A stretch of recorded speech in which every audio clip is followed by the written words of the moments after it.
was some people who forgot how simple life really was. Instead of sitting around with family, there was individuals sitting around boxes with screens, and they forgot how to grow their own food. And hunting was replaced by practices which were cruel, and everything seemed to be divided by plastic made with petrochemical oil, which was extremely toxic. And these people also ran their cars on that oil, which polluted the air and the water and the soil. But the ones who benefited didn't care about the earth. They were only interested in how much the oil was worth. When they started running out, they started fighting for control to secure the world's supply. Petroleum was their goal, so they assembled their armies and their wars destroyed life. They hid the truth from the people, kept it out of their sights. And millions of people were betrayed by these lies, convinced to kill each other and watch each other die. Entire cultures were destroyed before our very eyes. We just sat around and watched the fire falling from the sky. But all the time we knew that it could happen to us. We were living in fear and we were on the same bus. By invading other people we created more enemies, but they believed that they were doing it to make themselves free. This is the world that I grew up in, so you understand my brain when it begins to spin. Searching for solutions, a better way to be, and I think much clearer when I begin to breathe. So I breathe in the air. Yeah, take a deep breath. It's everywhere. Heal my spirit, heal my body, heal my soul. I know who I am, consciousness spinning through sacred air.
How simple life really was. Instead of sitting around with family, there was individuals sitting around boxes with screens, and they forgot how to grow their own food. And hunting was replaced by practices which were cruel, and everything seemed to be divided by plastic made with petrochemical oil, which was extremely toxic. And these people also ran their cars on that oil, which polluted the air and the water and the soil. But the ones who benefited didn't care about the earth. They were only interested in how much the oil was worth. When they started running out, they started fighting for control to secure the world's supply. Petroleum was their goal, so they assembled their armies and their wars destroyed life. They hid the truth from the people, kept it out of their sights. And millions of people were betrayed by these lies, convinced to kill each other and watch each other die. Entire cultures were destroyed before our very eyes. We just sat around and watched the fire falling from the sky. But all the time we knew that it could happen to us. We were living in fear and we were on the same bus. By invading other people we created more enemies, but they believed that they were doing it to make themselves free. This is the world that I grew up in, so you understand my brain when it begins to spin. Searching for solutions, a better way to be, and I think much clearer when I begin to breathe. So I breathe in the air. Yeah, take a deep breath. It's everywhere. Heal my spirit, heal my body, heal my soul. I know who I am, consciousness spinning through sacred air.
The healers, whatever your call is, actualize and realize we come here to balance these violent times. Warriors of peace, ambassadors of love, always staying centered when push comes to shove. Third eye wide open and dancing to music, accepting our power, knowing how to use it.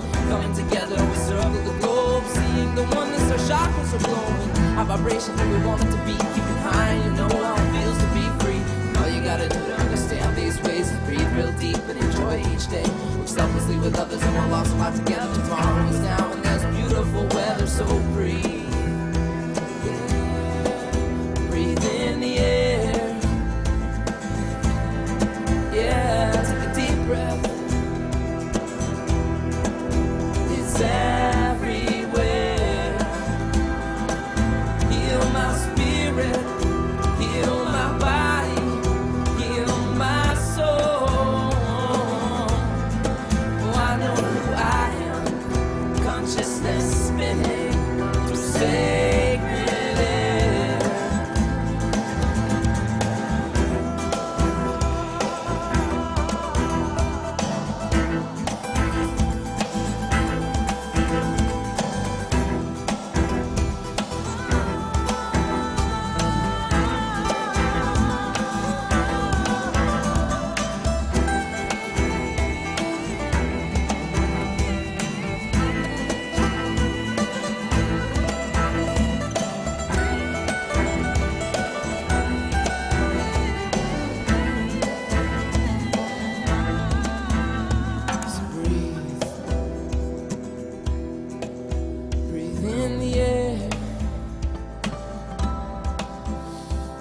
Deep breath. It's everywhere. Heal my spirit, heal my body, heal my soul.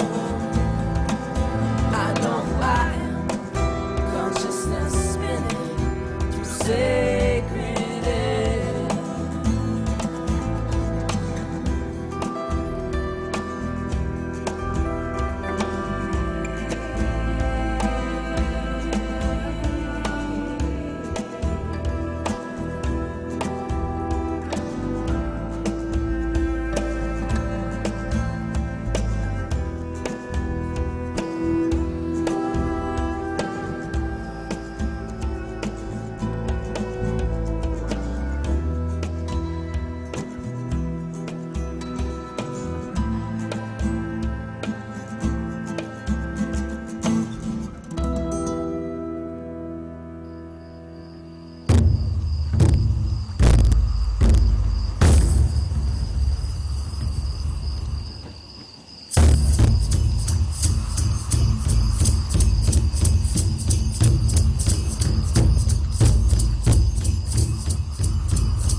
Yes, a little mood music for you here. Just getting you all in the mood. Good morning to you. Oh, somebody's got to switch over the camera.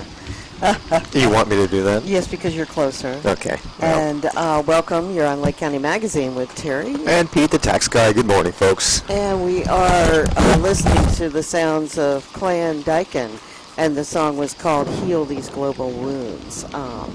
They're one of my favorite groups. Good people.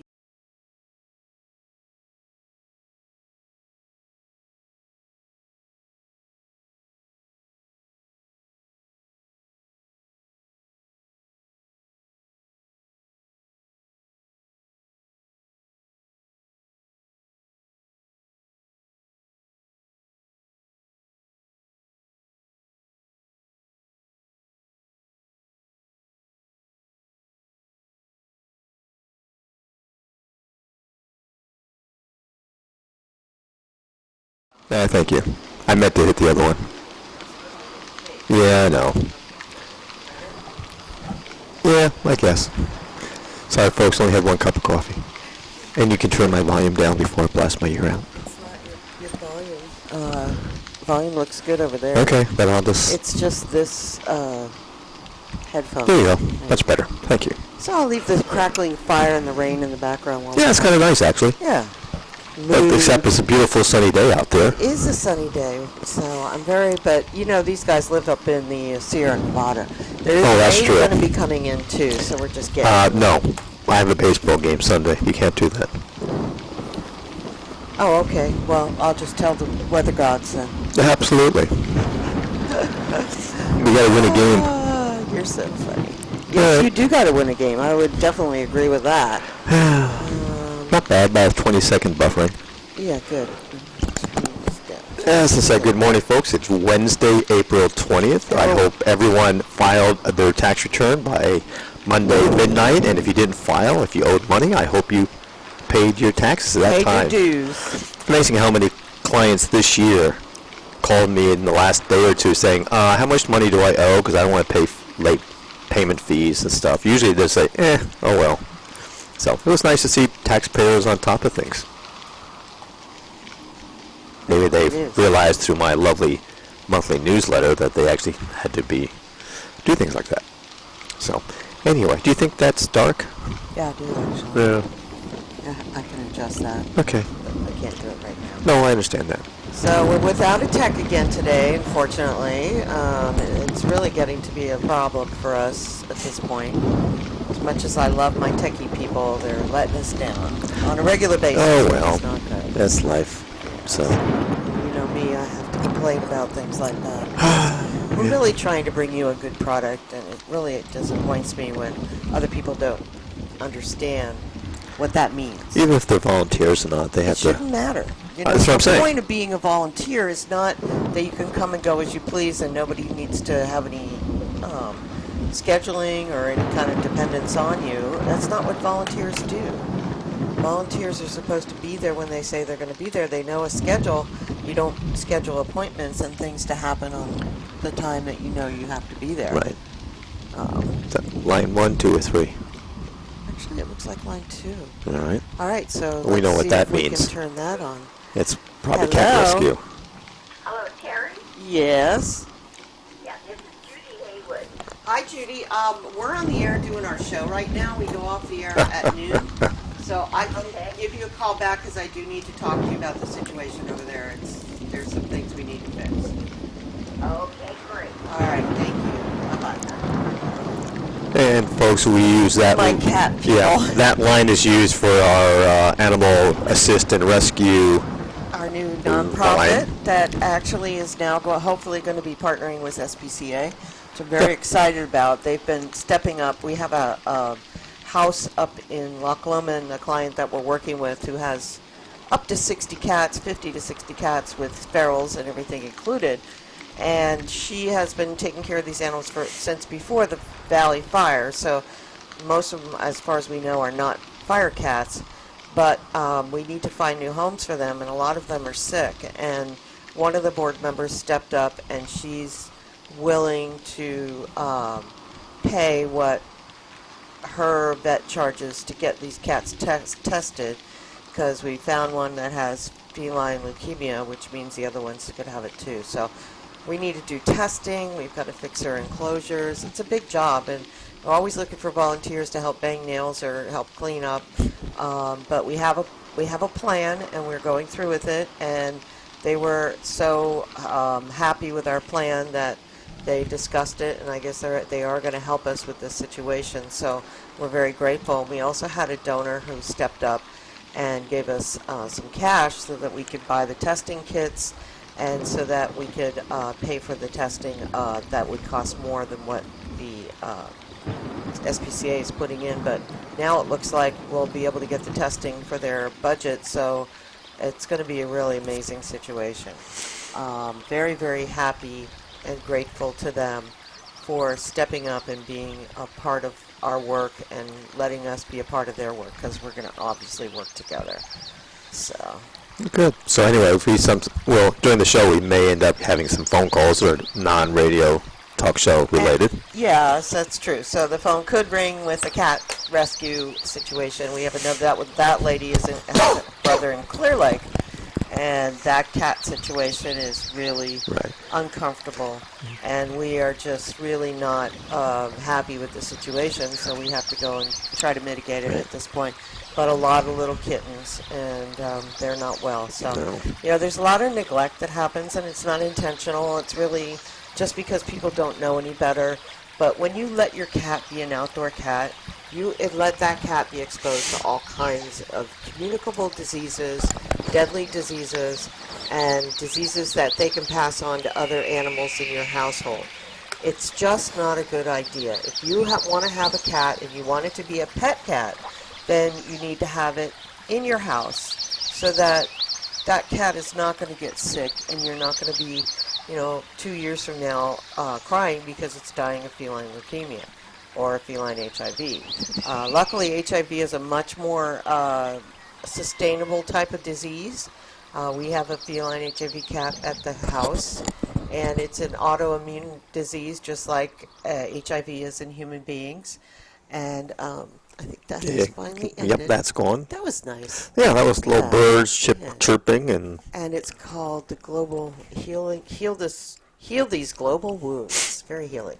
So we're really trying to make an impact on our community by helping getting these populations under control, but it also takes responsible ownership.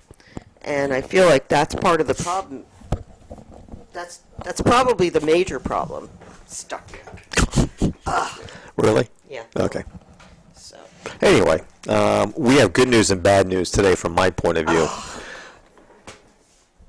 You okay? Yes, I'm fine. I'm just all tangled up. Okay. I need wireless headsets. Yeah. The good news is we found a home for Big Orange. Yes. The bad news is we found a home for Big Orange. We're going to miss him. He's so such bad. a character. Big Orange, where are you, kitty? Come on, Big Orange. You'll come out He'll come eventually. out. He'll He'll climb step up on our here. keyboard and make fur all over the He's table. not getting along with our other foster cats, and he needs to have a home of his own. And he's a Manx.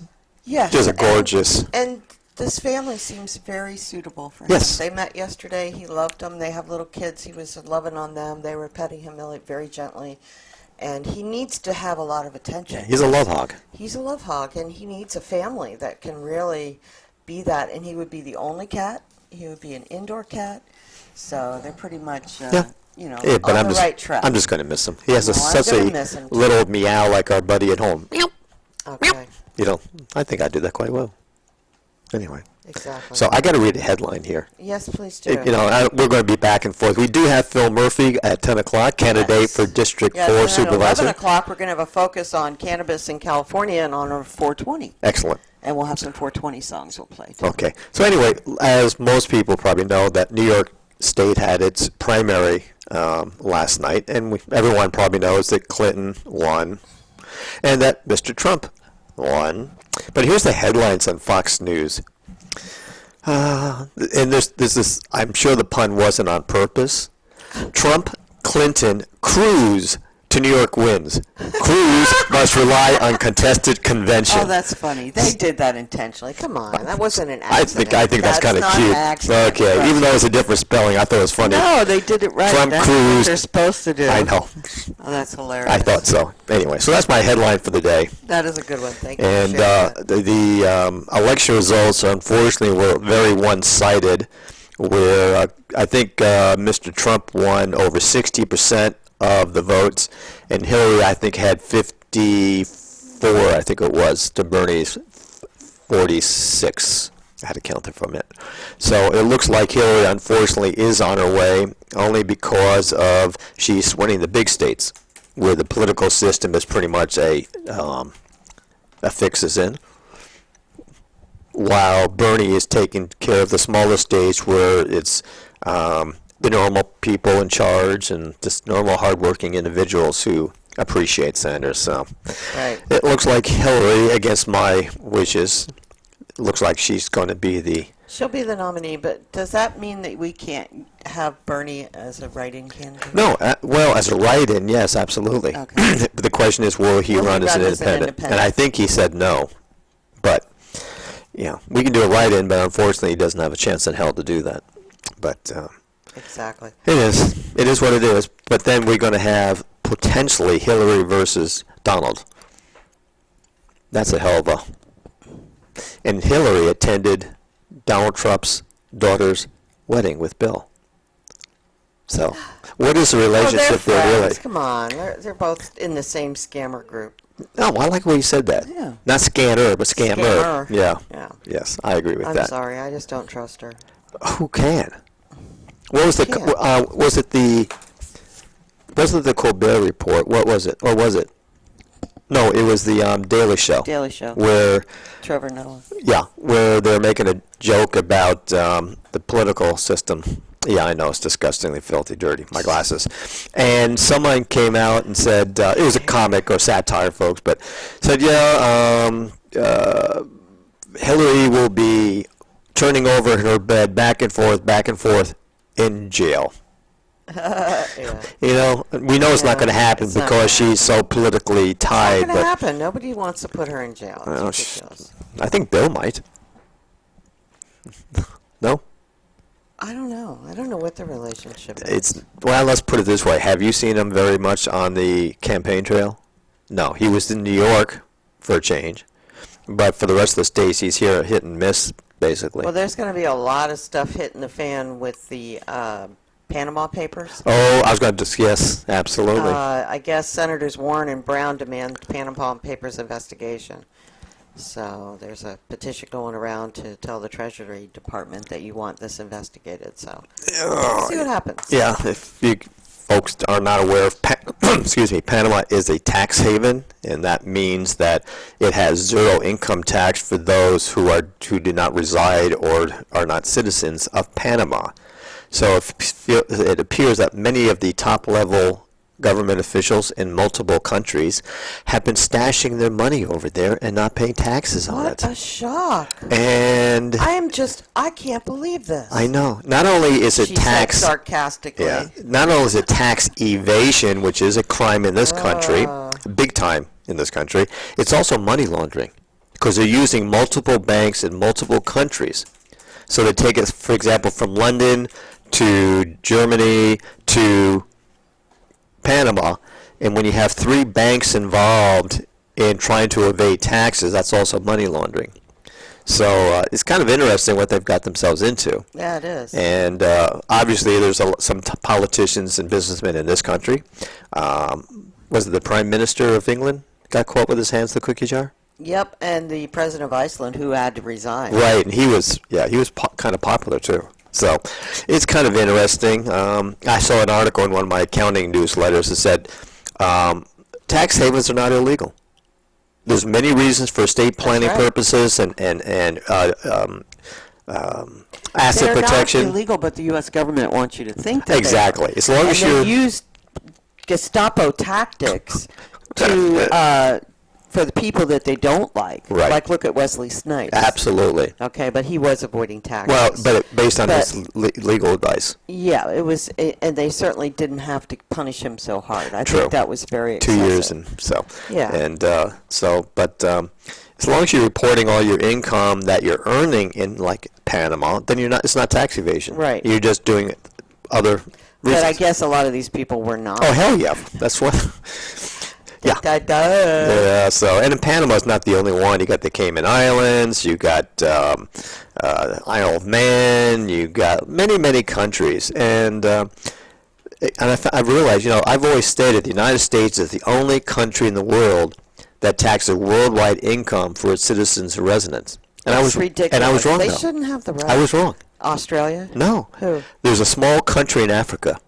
Oh, seriously? Yeah, that taxes all money, all Oh, my income gosh. worldwide. They're the only ones. No other country. Australia, England, Nope. Canada. Nobody else does it? Then how did the government here get away with that? It's called Congress giving the IRS rights to do that. So, though, folks, there are many ways to legitimately, legally get around that. And they gave an example in the thing where an American company created a subsidiary in the Cayman Islands, who then created a parent company, not a parent company, it's another subsidiary company in Europe to do strictly business in Europe without having funds, without any contracts or jobs in the United States. So they receive the money. They then send it to the Caymans, where there's no taxation, so they just accumulate their funds there. And until they declare a dividend to bring money back in the United States, there's no taxable income. So it can grow tax-free. So, and that, unfortunately... And that's why they hide it, though. Right. And like, I'm sure with Iceland, because there is no demand for taxes, he was just hiding the huge amounts of money that they had... Yeah. So there are legal ways of doing it, and then there's illegal ways of doing it. So life goes on. Mm-hmm. So see what else we got today. I got some interesting stuff. Okay, here's a bill that's being proposed by Elizabeth Warren and, of all people, Bernie Sanders. Really? And I it's wish called- She would have said she would be his VP. Yeah. He would have gotten the rest of the votes. They want to pass a bill that requires the IRS to have a website where all of your pertinent information, like W-2s, 1099s, 1098s, 996, 1095s, Whatever. are all available on the website. So you can go onto the website, pull down your information, and prepare your own tax return online. That's nice. Because they're saying that... Isn't that bad for you, though? Well, here's what they're saying. Well, all these big corporations are making these people pay hundreds of dollars to prepare their tax returns when all they have to do is go online to do this, so we can have the corporations stop putting money in their pockets from innocent or from taxpayers who don't need the services. And they're saying, well, those who have complicated tax returns can still use local preparers, but we're trying to squash down the big corporations like H&R Block and Hewitt Jackson, all those guys, for taking advantage of taxpayers. Oh, really? I don't agree with that.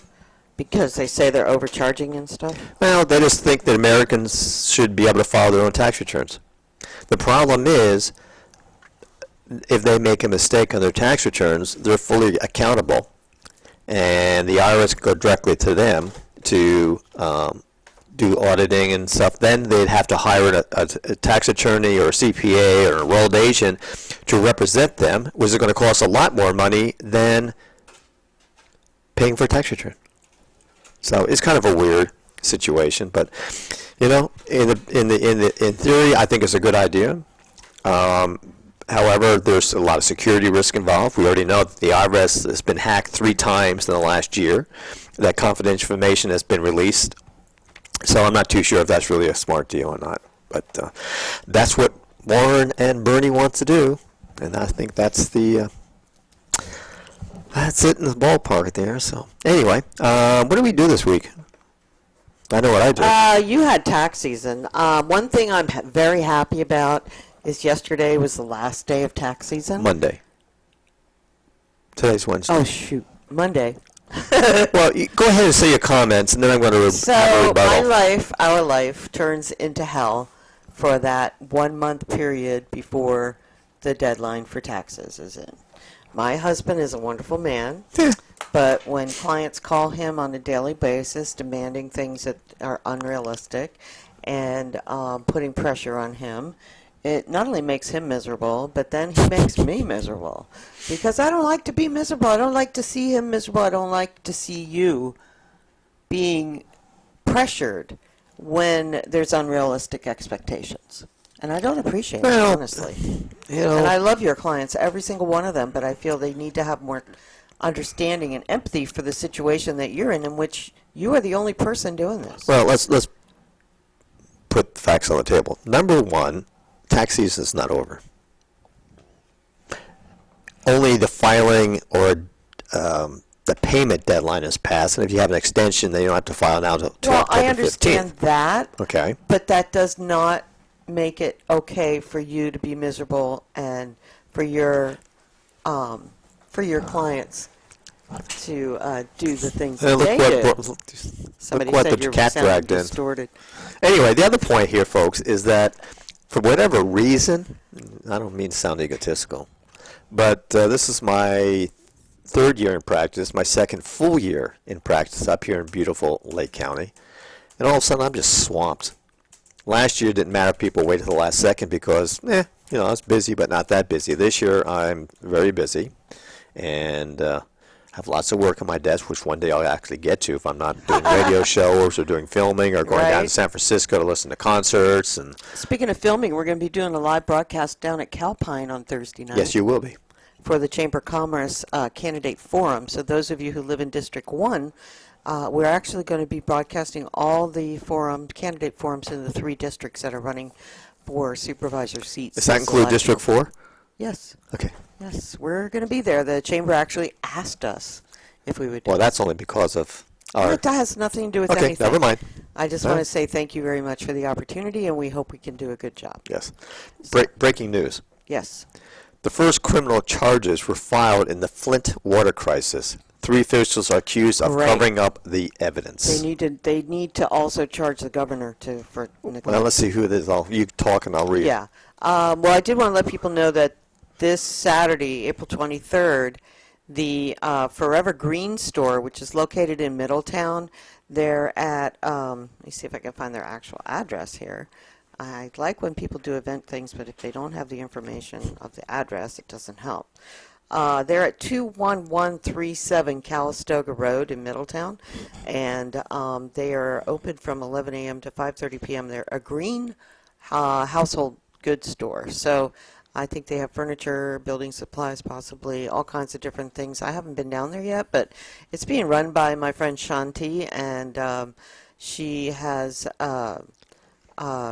invited us to come down. So Saturday after the show, I'd like to go down there and celebrate Earth Day with them.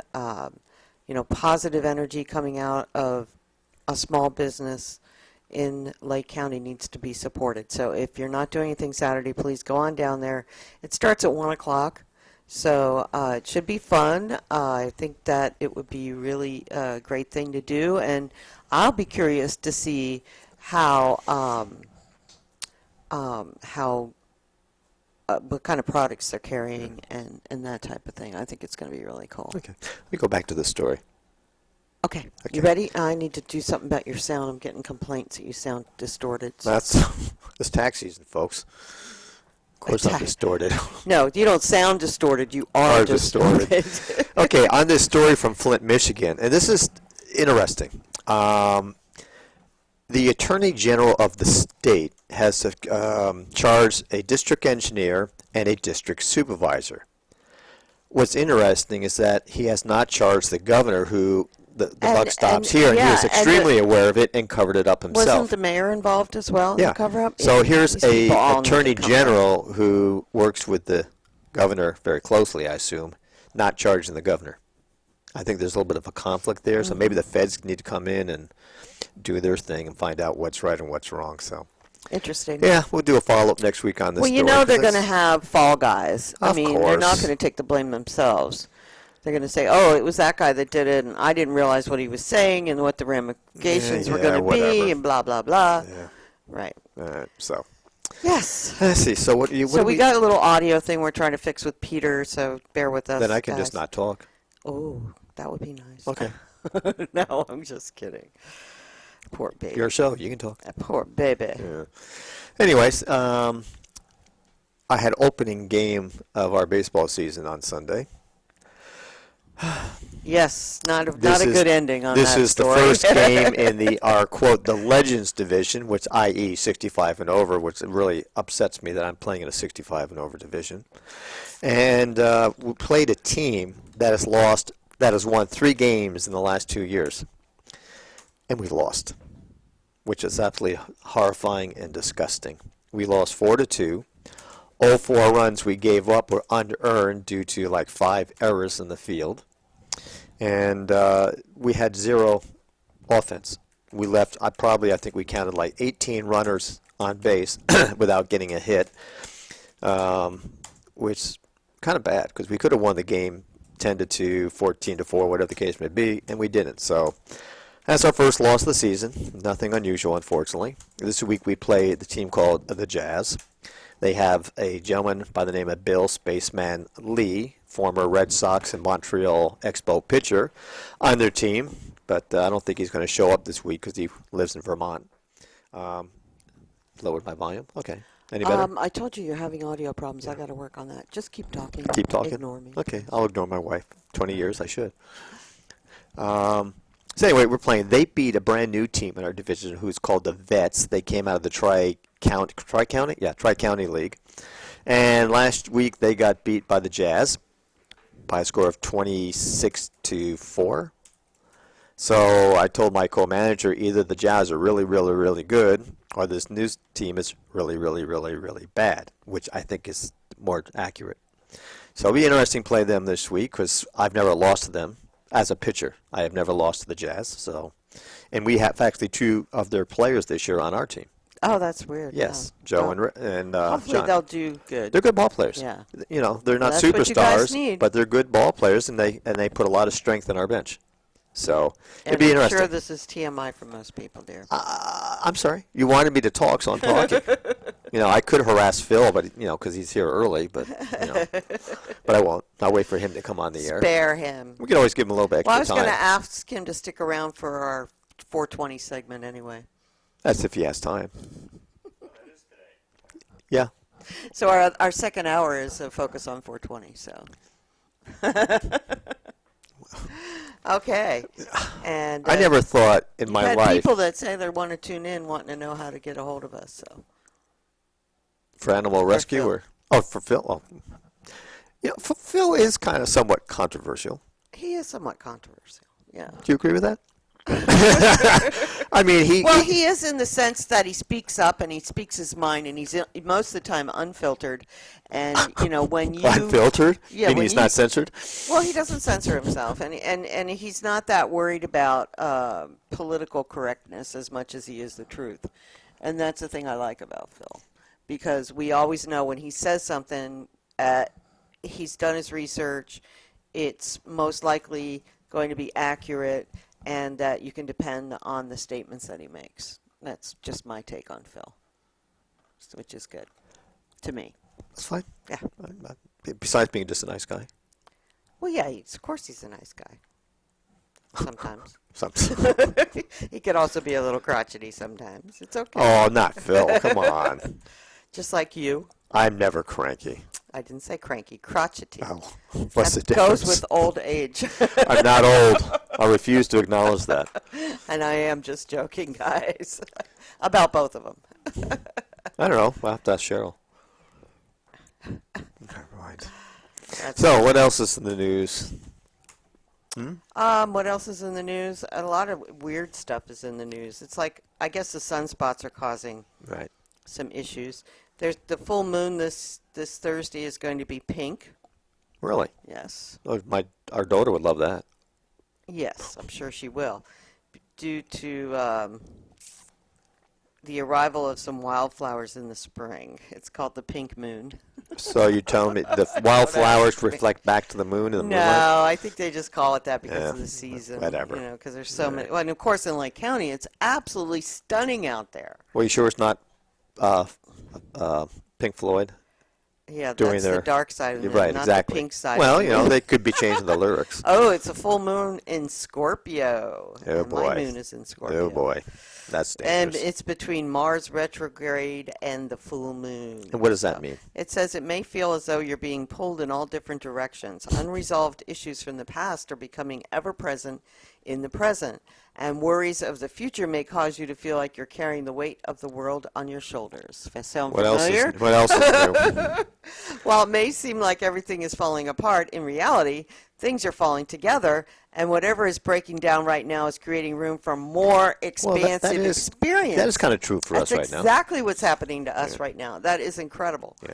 Well, I tell you, it's to people stop. say that horoscopes have no value. I don't agree whatever. with that. Anyway, There is. let's go on a more serious note for a few seconds. Yes. I received must. a- I was still kind of going into Well, go the for moon it. I'm thing, sorry. but Go. Wanted to see what the farmers, Farmers. our almanac, it has to In that say case, I'm about going to it. have some coffee.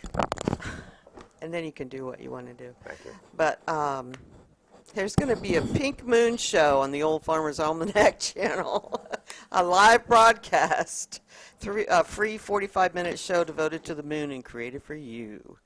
So, yeah, it's just really about the flower season. What type of flower? Not cannabis flower. It's too early It's for that. 420. That's why I'm just, It just. It is. Let's see. So yeah. So that's it. So there's Is nothing that- really more no. to it than that. So you Just, go ahead. just flower children trying to make a name for themselves Yeah, again. I guess. Yeah, Well, whatever. we do have spectacular wildflowers here in Lake County. Yeah, actually, I got, It's been amazing. before I get into my other subject, on the radio this morning, KPFC, right? KPFC? KPFC.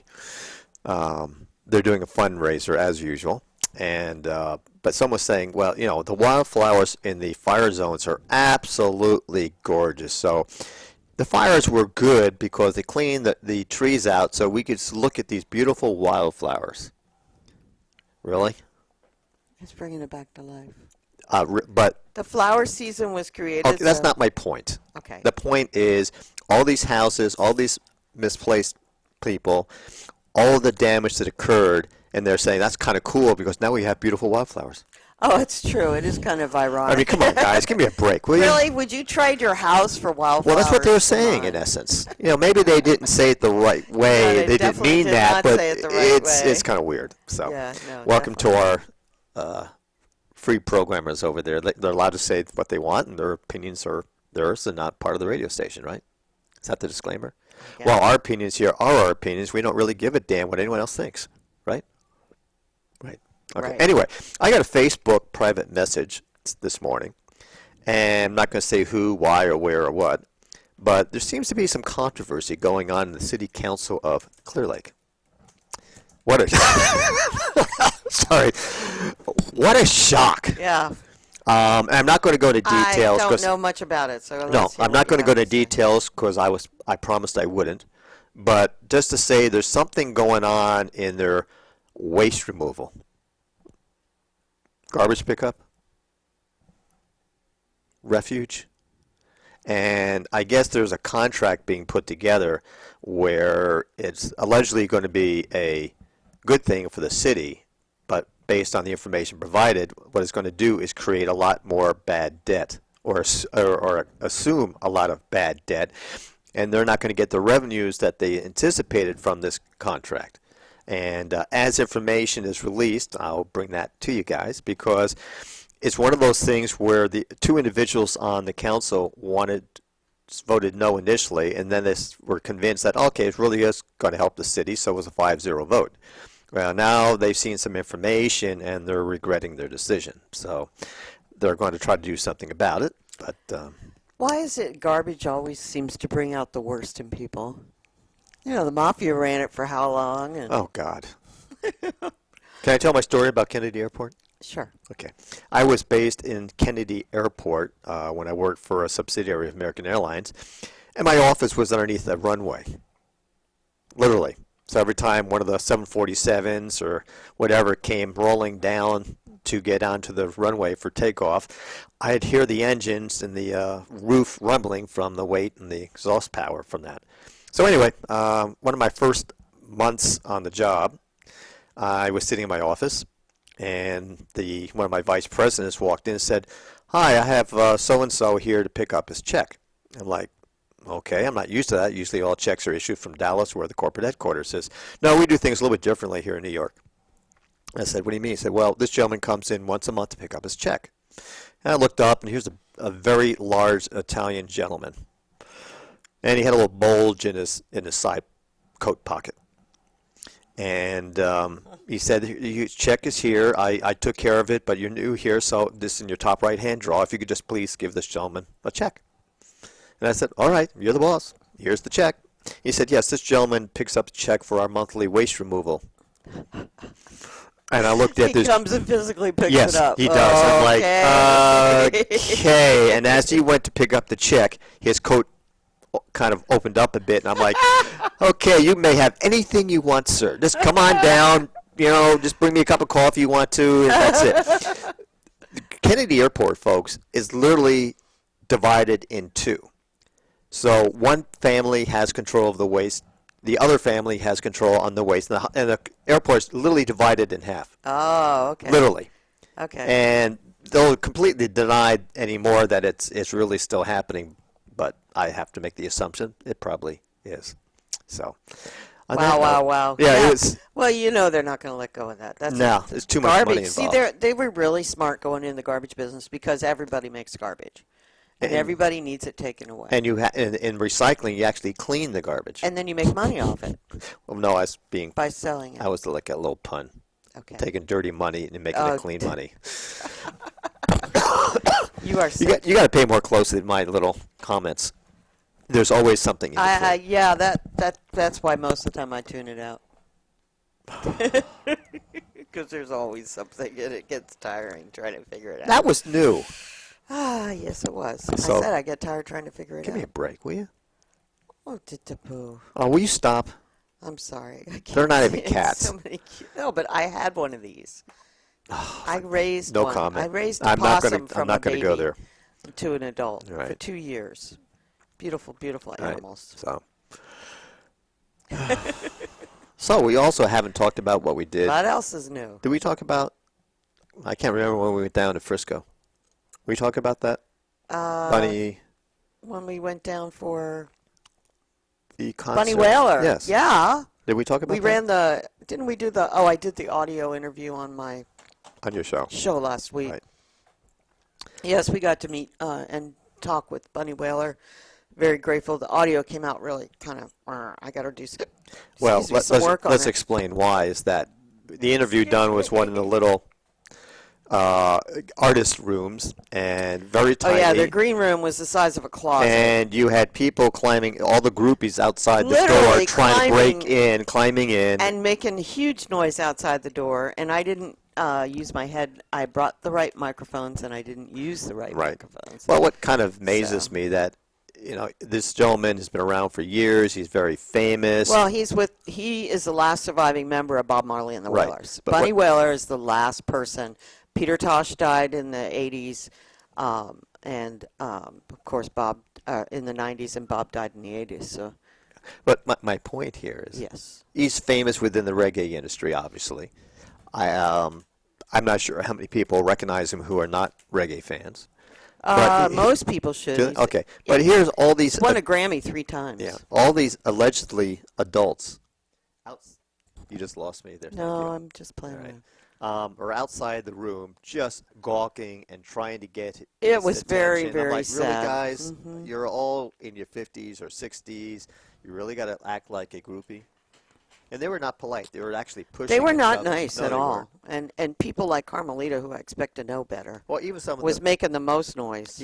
even some of the band members were in the room where the coffee and the little Yeah, fruits were, and I'm yeah.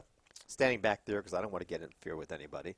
And they're just looking at each other like, really? We got to put up with this? Yeah, My it sound, was. my sound feels. It's just because I turned your volume down because you're still getting distorted. I'll just turn your Distorted my audio life. back up. That way you feel like you're really talking loud and you're I not. don't care. Whoa. Oh, will you turn off your phone? You You know tell who me. it is? You No. would not believe who it is. He knows better. Oh, pain in the ass. We can say that, folks. I'm going to call him PETA. PETA? Oh, yes. PITA. Yes, got it. So, Okay, PETA. anyway, the music was pretty good. It's amazing when you hear a professional band versus those who are trying to become professional. Tell them to be quiet, will you? I think I actually answered the phone. Oh. I'll give him a text. All right, the sound that comes out of a professional band is absolutely far superior than those who are trying to be, who are the opening act or whatever the case may be. There's such a difference. It is. And we were very fortunate. We did plug into the mixer at Yes. the show, so we got a really good audio track so we of the gonna concert. we gonna edit that, or we? Yeah, one of these years. Well, we got our volunteers coming up every week. Yeah. So put them to work. Right now, they're just trying to learn how to use the program, Yeah. and I can't get the TriCaster to work for editing, so Oh, the new one or the it old won't. one? The old one won't boot up. So. No. Kick it. Beat on it. Hammer it. Amazing what that happens to computers. That's true. Yes. So. Okay, I'm just sending him a message real quick. Yes. All right. Well, Phil's waiting very patiently. He is. He must be so bored. I know. Well, so It's am too I. early to go to break. Yeah. We I'll need give at him an extra least few minutes. 3 more minutes. Oh, that's really early. Whole If you 3 can minutes. handle that. Yeah, I guess. So let's see what else is going on in the real world. Yeah, I need to look into some things. There's 420 events happening all over the world right now, too. San Francisco's gearing up for one of the biggest festivals that they have all year round. And worried because last year there was a lot of other drugs there. Guys, it's 420. You're not supposed to be doing meth and LSD and all this other crap, and causing battles and fights in the streets and everything else. It's weed. You're supposed to be smoking it and getting mellow. That's what you do on 420. Lord. You lay back. You take it Really? easy. Take a chill pill. Really? Yeah.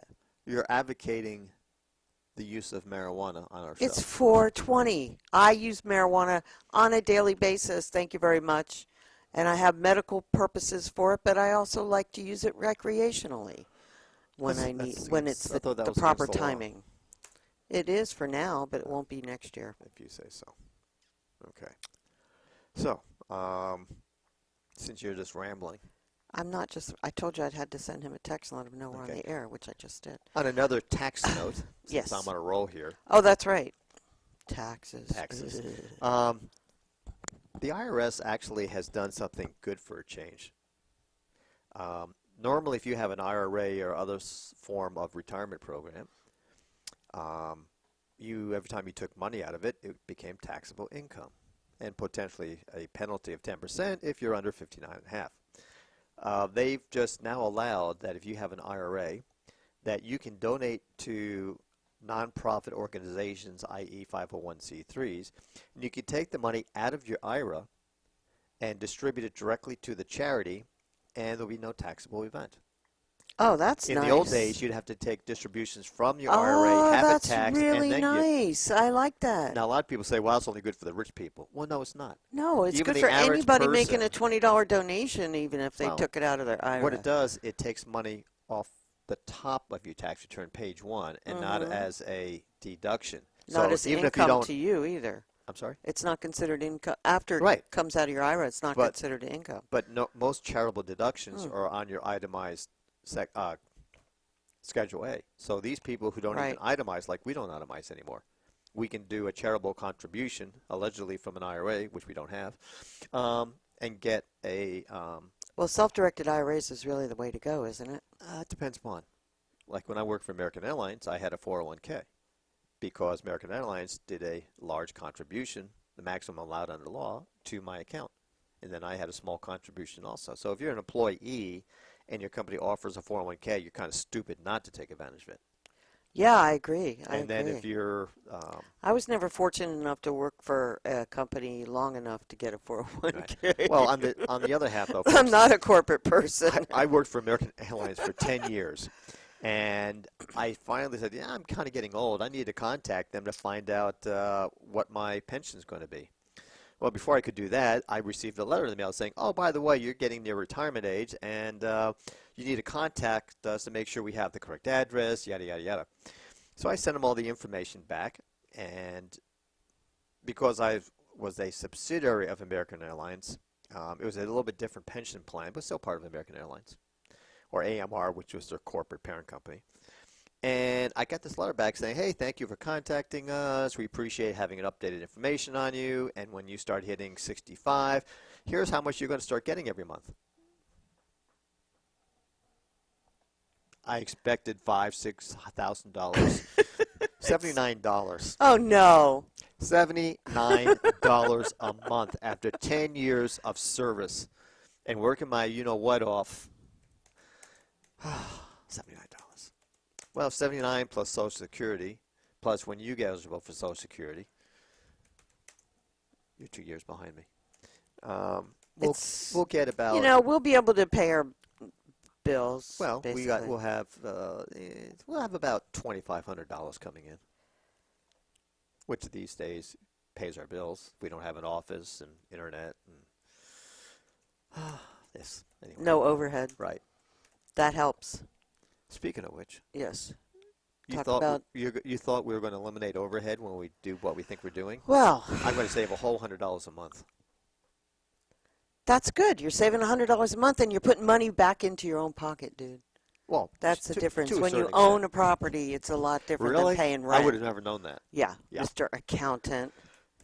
The point is, my debt service is not going to decrease significantly, but that's all right. I'm just a slave to your whims. My whims? Yeah. Are you kidding me? No, I'm not. Anyway, it's time to take I a have break. to On say that that- note, on we're that going to note. check out now. And then we'll have an intellectual conversation. Yeah, we're going to bring the brains in. Very much so. I still say he's hiding something from me in his background. If there was anything to hide, somebody would have found it, I'm sure, by now. No, he's kind of a quiet individual. He is. Those are the quiet ones you got to watch out for. $10 bill is going to feature 5 women on it. 5 women? Yeah. Oh, that doesn't sound good. It's supposed to be one person per bill. Harriet Tubman, an African-American who was a slave freed by Andrew Jackson, is going to be on the new $20 note. Wow. Anyway, go on. Oh, Music. so I'm just Harriet Tubman. They're going to have one person on 5 different bills. I think so, yeah. Yeah. Okay, that makes Does sense. that make more sense? Yeah. Okay, so we're going to go off with a little bit of John Trudell, the late, great John Trudell. Very honored to have known him during the last part of his life.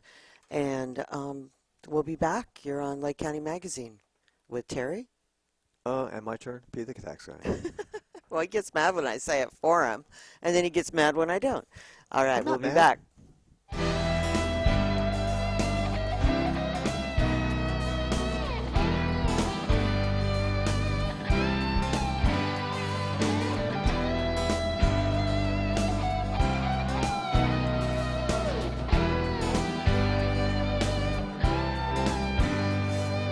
Material junkies, Hold out hands, hold out hands, praying hard praying hard for a better deal. for a better deal. Cardholder smiles Cardholder and smiles shuffles away. and shuffles away. His luck just gets His better luck just gets each day. better each day. Somewhere between darkness and light, a shadow where nothing knows right. Someplace at the cross and a dream. Someone is dirty, the image unclean.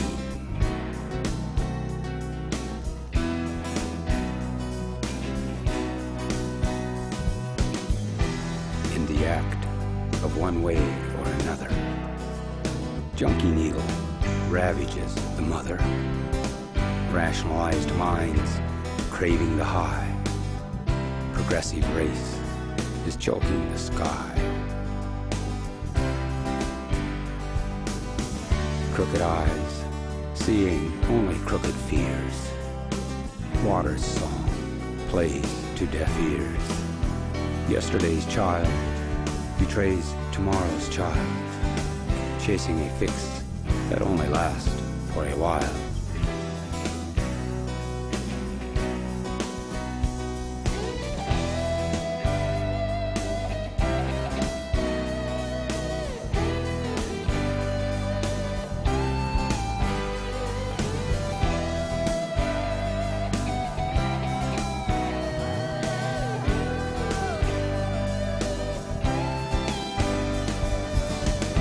Held breath awaits the next move. lightning dancer is laying the groove. Cool thunder comes riding the flash, becoming a storm that predator can't pass.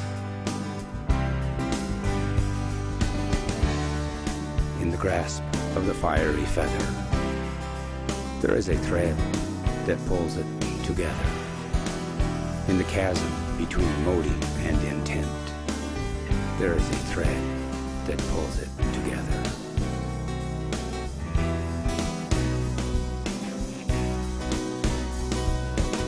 Somewhere between darkness and light, the shadow where nothing knows right.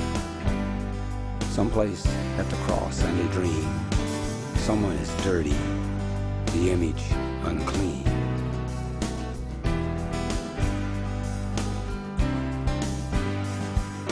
Material junkies hold out hands, praying hard for a better deal. Cardholder smiles and shuffles away. His luck gets better and better each day.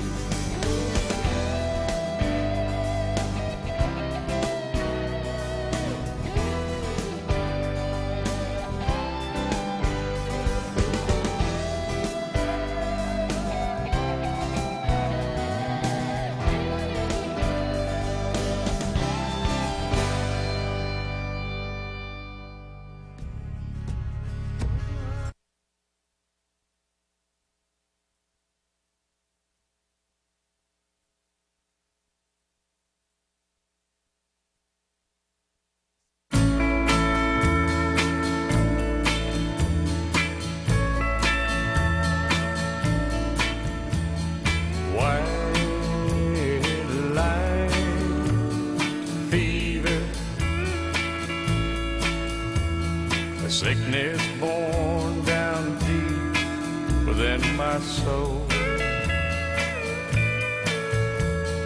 White line fever. The years keep flying by like the highline poles. The wrinkles in my forehead show the miles I put behind me.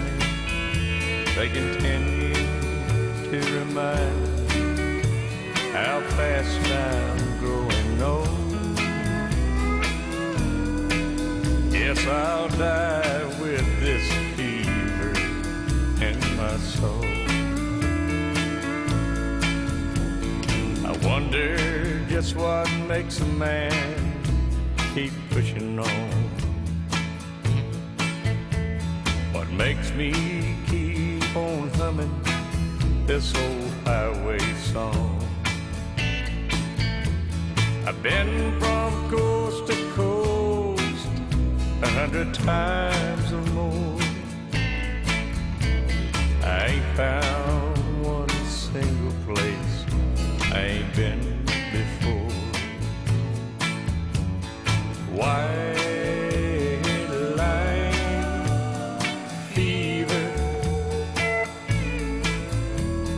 Sickness born down deep within my soul. White line fever. The years keep flying by like the highline pole. Wrinkles in my forehead show the miles I put behind me. They continue to remind me how fast I'm growing old. I guess I'll die with this fever in my soul. Why?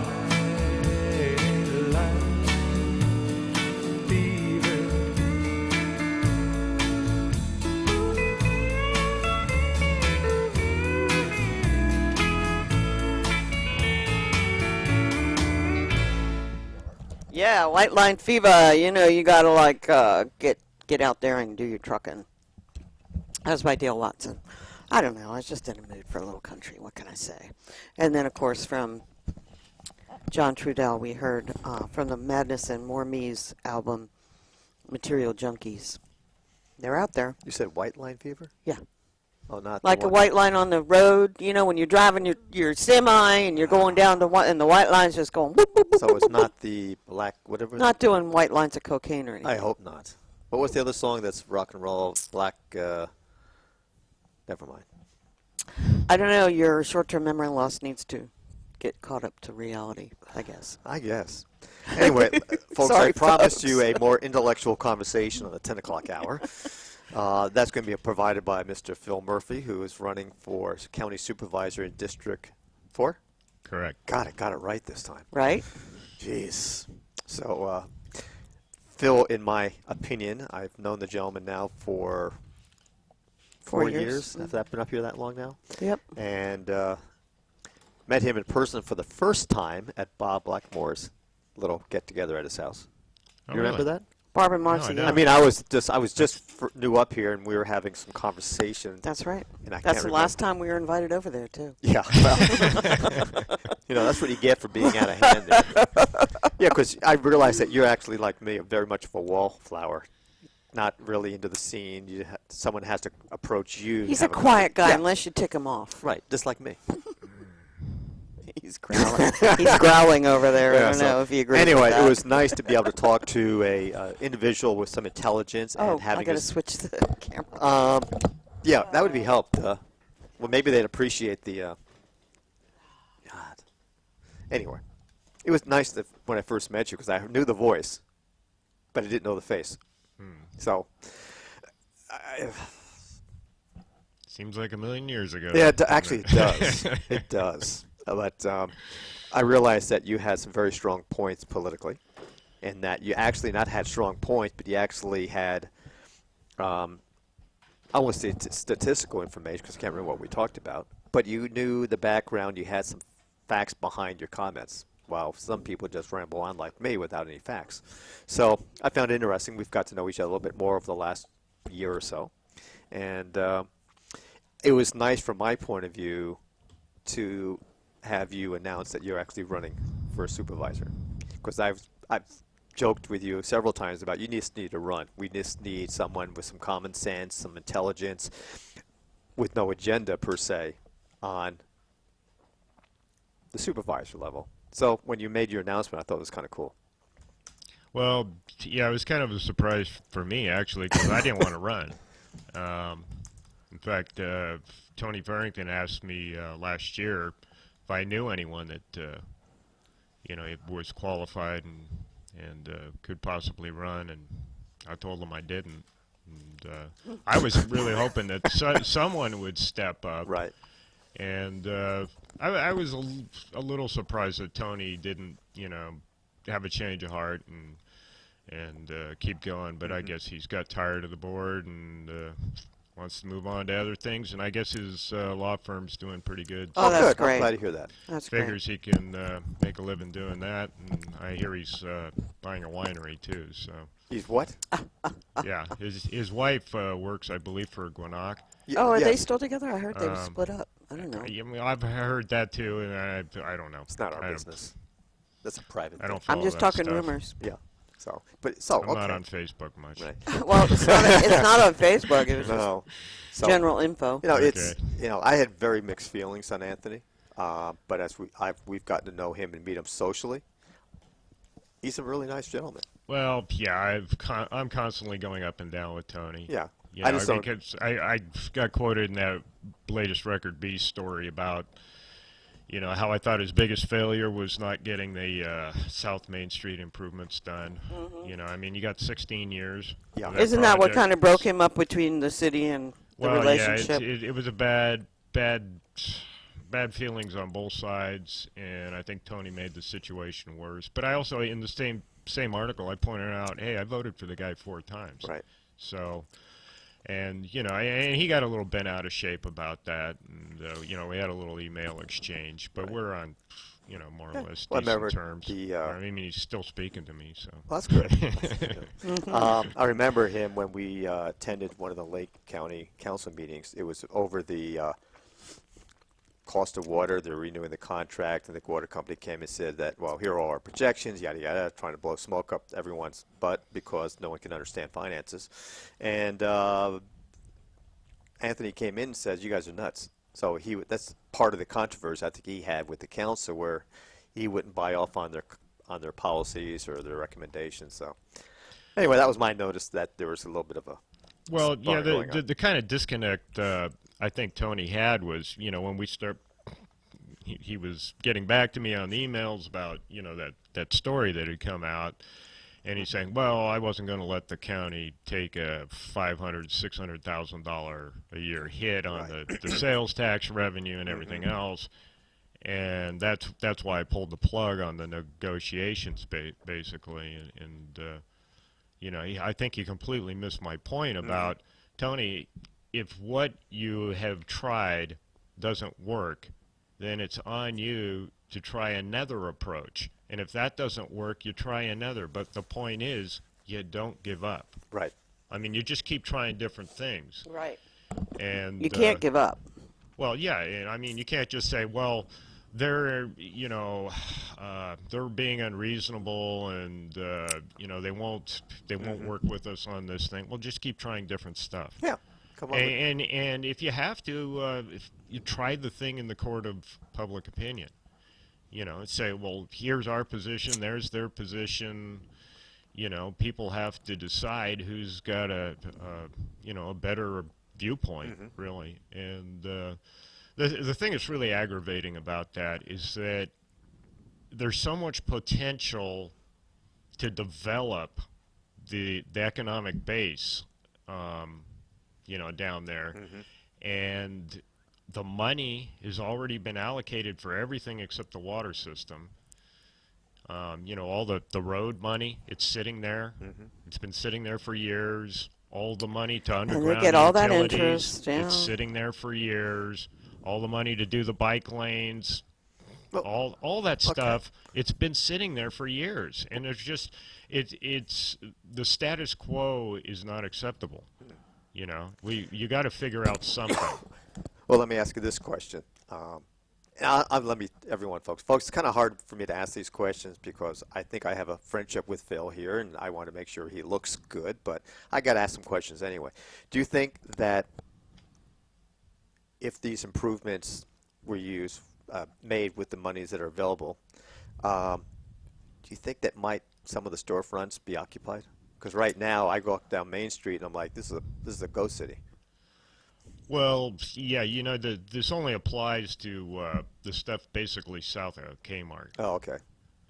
So yeah, downtown, that's a whole nother ball game, and frankly, it really disgusts me the way the city of Lakeport has handled their economic development. It's basically limited to 3 blocks in downtown. Right now, very soon, within weeks, they're going to start a construction project downtown. Well, it only encompasses 3 blocks. They're going to repave 3 blocks of downtown Lakeport. They're going to make the sidewalks 12 feet wide, which is basically all they're doing is they're enlarging the store capacity or the amount of space the retailers have there. They're going to obviously make the street a lot narrower, which is going to make it really problematic for people that want to ride a bicycle, or all the big trucks that park in the middle of the road to unload. The deliveries, right. Yeah, it's like, I don't know how this is possibly going to work. Everything that they've done downtown has been a disaster. I was the one who led the fight against them cutting all the trees down on Main Street, which was a huge mistake that they finally acknowledged, and that's part of their redevelopment plan now, to put in the trees, again, that they tore out, and they spent a huge amount of money ripping up the street to put in those silly street lights because each one of the street lights needed plumbing going to it for the hanging flower baskets. So basically they made the road conditions much worse because the roads had to be ripped up to put in those lines. But the thing that really annoyed me about that was the street lights were supposed to be kind of a memorial thing, you know, where people were donating money and you get a little plaque on each street light for your, you know, departed loved one or whatever. And what the public wasn't told was the cost of installing them was more than the cost of the lights themselves. Oh and my they spent gosh. way over $250,000 on the installation. And then the taxpayers ended up picking up the tab for some of the lights too, and of course they've got too many of them down there, so it looks cluttered. Yep. And they're poorly oriented, and you know, on and on and on. And then they put all the money into the facade improvements on one block of buildings, and I think those buildings have been the most chronically empty of everything on Main Street. So it's like, you know, you tear out the trees, you fix the facades, it looks worse than it did before, and then you end up with a bunch of empty buildings, Right. and everyone's You know, it's funny. concerned. The first time I went to California, this is in Southern California, not knowing where I was or what I was doing, I drive down some of these small towns. Well, you know, small is the right word, but their main drag. And they're absolutely gorgeous, very beautiful. You could walk down the street with no worries. You had nice trees there lined. You had parking that was reasonable. It was a very nice setting. People would want to go down there to shop because it was such a quiet. Ukiah is like that to a certain extent. I don't have that feeling in Clear Lake or Lakeport at all. It's like, do I have to really be here? Well, yeah, I Clear like Lake, it's a downtown little Lakeport. hard to make a comparison there because their main drag is so spread out. You know, you can't, there's no real downtown focused area, you know, that really encourages people to get out of their car and walk around. Right. You know, you pretty much got to drive in Clear Lake. Yeah, but Lakeport's different, though. Lakeport's different, and you would think that in looking around at places where they wanted to, you know, emulate the, you know, the economic vitality and use another place as a template, show me another place that has no trees on their main street. Right. Come on, look at Calistoga. You know, look at Kelseyville. Right. It was such an idiotic move. So because, you know, when it's 100 degrees out there and there's no shade on the whole street, it's a very uninviting place. Right. If you get elected, obviously you're representing your district there. How would you work with the council in trying to make these improvements? And do you think you would be in a controversial or adversary situation, or do you think you could work and cooperate? And on the other hand, would the council cooperate with you in coming up with some new strategies? Well, you know, really, I think a bigger challenge than actually working with the council is coming out with some kind of plan that's acceptable to the property owners.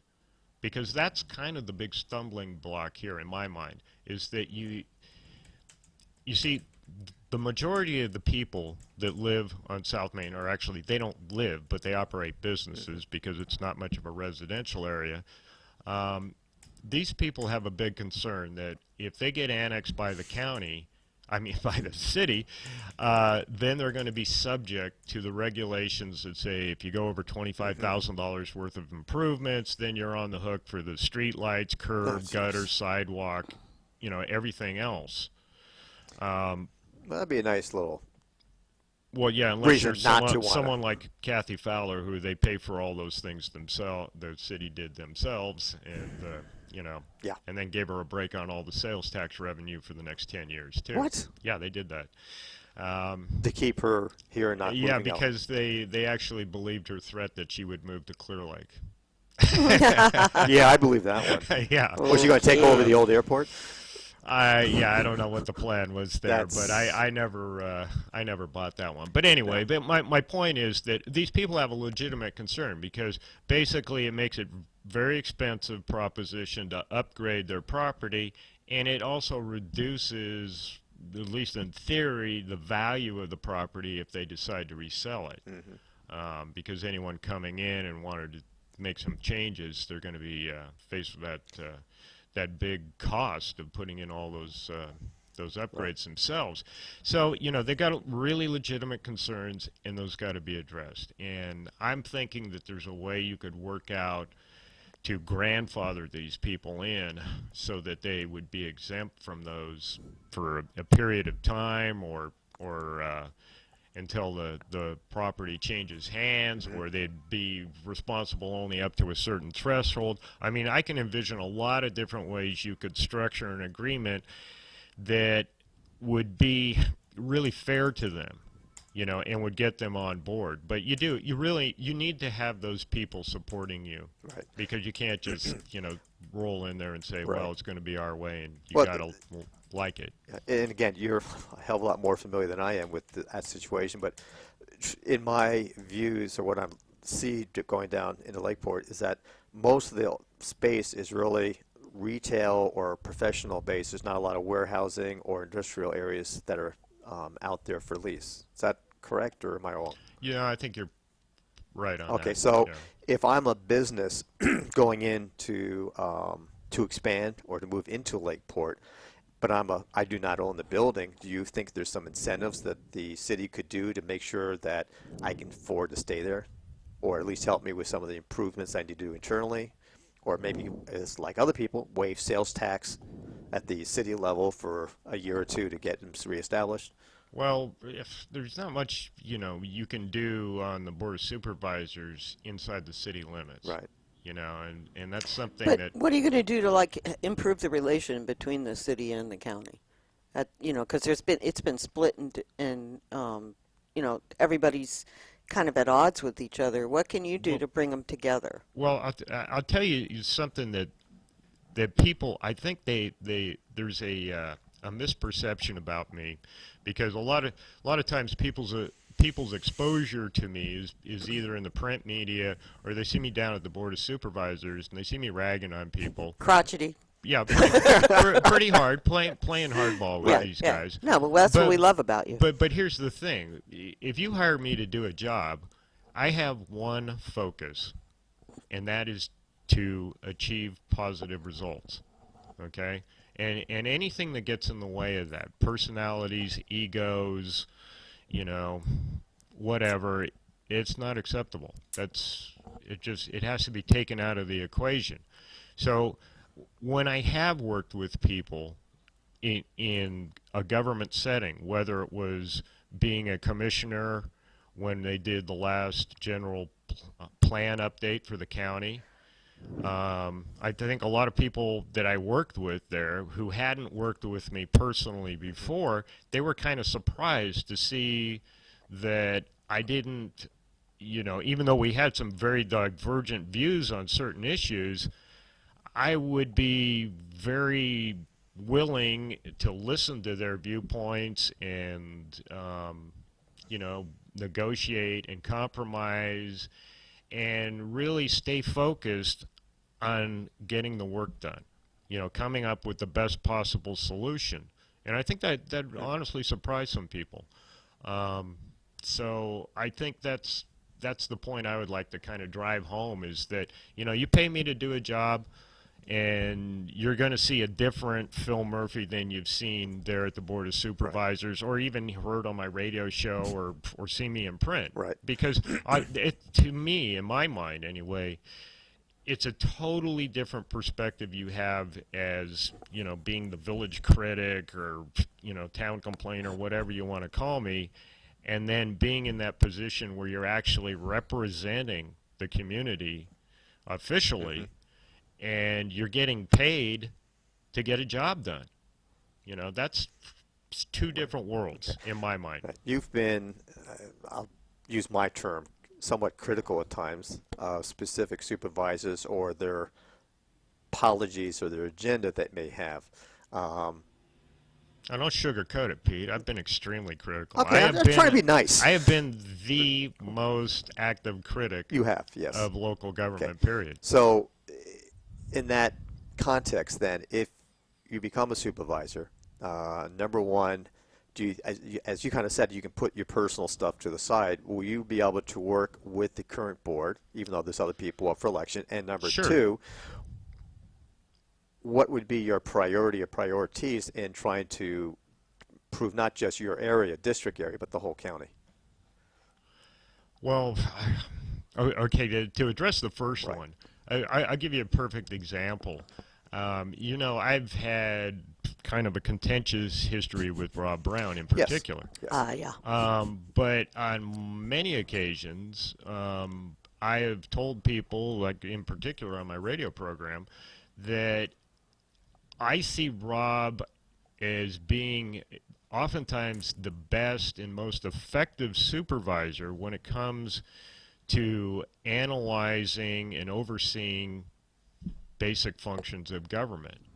His analytical skills are generally the best of all of them. That doesn't mean that I think he's the best supervisor, because I think that at times he undoes himself by getting the emotions ahead of the logic on issues. But I think it's an example of how I try to look for the positive in people, especially in a workplace setting, and I would go to the example of the fact that my whole life I've been working in industries where they're dominated by people with a completely different political ideology than me. They're at their other end of the spectrum. Basically, I've been working in industries dominated by conservative Republicans. So I've had to figure out a way to work with people that, are on a whole different page philosophically. Easy for you to And say. I don't know, I'm having trouble with them big words today. But anyway, so, I'm used to dealing with that kind of thing and working around it. So it's not going to be, new territory for me. It's business as usual, Okay. basically. But to answer your other question, the thing that Lake County needs to do right away, first thing, is we got to get a quagga program that has some credibility. What we've got now is a fraud. Quagga mussels, for those people that don't know the term. Yeah, that's They're very prolific, and they attach to people's boats that come from other lakes, and they can bring them here on their boats. So there's no real checks and balances on that at all, is there? well, there's no legitimate inspection program right now. The lake is just basically wide open. The money they take from you every year to get your quagga sticker, that's a complete fraud. I have no idea what they're doing with that money, but they're not doing any inspections. Is that going to a separate fund, at least from an accounting point of view? Yeah, I believe it is. Okay. I can't verify that for certain, but God only knows what they're doing with it. They're not inspecting boats. I mean, I live right down the street from the busiest county boat launching facility, and I go there frequently. In fact, I was out on the lake a couple days ago, and I try to go there at times when they're at their busiest. I have yet to see a ramp inspector. Did they come up a couple of years ago with a voucher system or a ticket system that they're supposed to enforce? Well, in theory, the boat patrol is out there enforcing this. Boat patrol or the sheriffs? Well, the boat patrol is the sheriff. Okay, Yeah, okay. it's the sheriff Okay. operates that. But I would be surprised if they actually have people out there 2 days a week currently. I know the sheriff's department's wildly understaffed. They're down to like Right. 44 deputies on patrol. Now, is that which is- because people are leaving, or Yeah, basically, a lot of departments are hiring right now, and there's, a big pay gap. Even with the 10% raise they just got, there's still a significant pay gap. Well, let's talk about that for a second, because I was totally against the pay increases that came about. Let's even take the Board of Supervisors out of the equation here. Is that everyone says, well, we're underpaid, we don't make as much money as the other cities. Dudes, this is probably one of the lower counties from a cost of living point of view. Housing is cheap. I know utility stuff, but I guess my point is that there is a different standard of living and a different economic needs between here and San Francisco. I had a client come in yesterday and said, well, I had a nice place to rent, but they just tripled my rent, so now I got to go find another place, and the rent's equal to my income. That's not the case here in Lake County. You can get a nice house to rent for $800 or $900 a month, or maybe $1,000 a month. These people are making over $100,000 a year with their overtime and everything else involved. Why, not saying they don't maybe not deserve an increase, but to hear that we're underpaying them, I just don't buy it. Yeah, I don't. I'm sorry. Well, yeah, I don't know, Pete. The reality is they are having a hard time finding people, whether it's correctional officers or patrol officers. But can the county afford to give all these increases to be competitive? And, I look at the salaries of staff. I don't know why I use that word, but yes, I do. Where they're making, like, okay, dude, you have no more educational qualifications as I do. I concentrate on the private industry. You concentrate on the government industry. I don't think you're any smarter or less smart than I am. Why do you deserve $120,000 a year in salaries? Plus benefits, plus retirement. I don't get the amount of money that we pay staff. Well, I don't think maybe Brian's pay is. I'm talking about the sheriff here. Right. Okay. I think he's up to close to $120,000 in salary. But you get down into the rank and file. You're talking, I think it's still under $60,000 a year for a basic patrol officer. Agree, but that's a lot of money for Lake County. Yeah, it is. But then, look at the Board of Supervisors. Well, no comment on that part-time one. No job comment that on they're that. getting $63,000 for. Yeah, I don't know. It's a little different because if you look at some of the other departments, they don't really have too much trouble finding department heads for less money, a lot less than what they'd be getting in Napa or Sonoma or someplace in the Bay Area. The dynamics are a little different in law enforcement, I think. Yeah, fair enough. And honestly, it's one of the few issues that I don't really have an answer for. Because there's some of the other candidates in this race have said, well, we've got to increase the pay, again, and we've just increased it 10%. I'm of the mindset, if you're going to do anything, if you're going to make any proposal that's going to cost money, you need to show us where the money's coming from. Totally agree. Now, I make the assumption that state and federal law enforcement grants or funds are available to help do this. Well, I don't know. They've got a woman working for the sheriff's department, Mary Beth Strong, who's been there, I think, 30 years. Yeah. And she does an incredible job of chasing down the grants. So I think that path has pretty much been worn out. Okay. I wish there was an answer for easy free money from somewhere else. Right. But like I say, this is one that I don't have a real answer for. One thing I've been kind of wondering and toying with the idea is that, the county has picked up in the last few years a lot of properties that have gone delinquent on their property tax. I'm kind of wondering if there's some way you could use that as a lure to get people up here and say, well, we're going to let you live in this property for X number of years for free, or we're going to, assist you in buying this property. Instead of taking their homes away from them and kicking them to the curb. No, I'm talking about to recruit, law enforcement. To give the guy. Okay, I hear what you're saying. As a fringe benefit kind of thing, or in a recruiting incentive. Gotcha. Plus, they'd maintain those properties instead of kind of going in disrepair and being an eyesore in the neighborhood. Right. Well, yeah, we're talking about properties that have already gone all the way through the process. The owners moved on and it's gone. But kind of here's the thing: if you can, because here the problem we keep running into here in Lake County is that we're turned into a training center. So guys that are coming right out of the college courses in law enforcement are coming up here for their first job. They stay here for 2 years to build their resume, get some time in, and then, a year into it or so, they're already sending out resumes to go to somewhere with a bigger paycheck.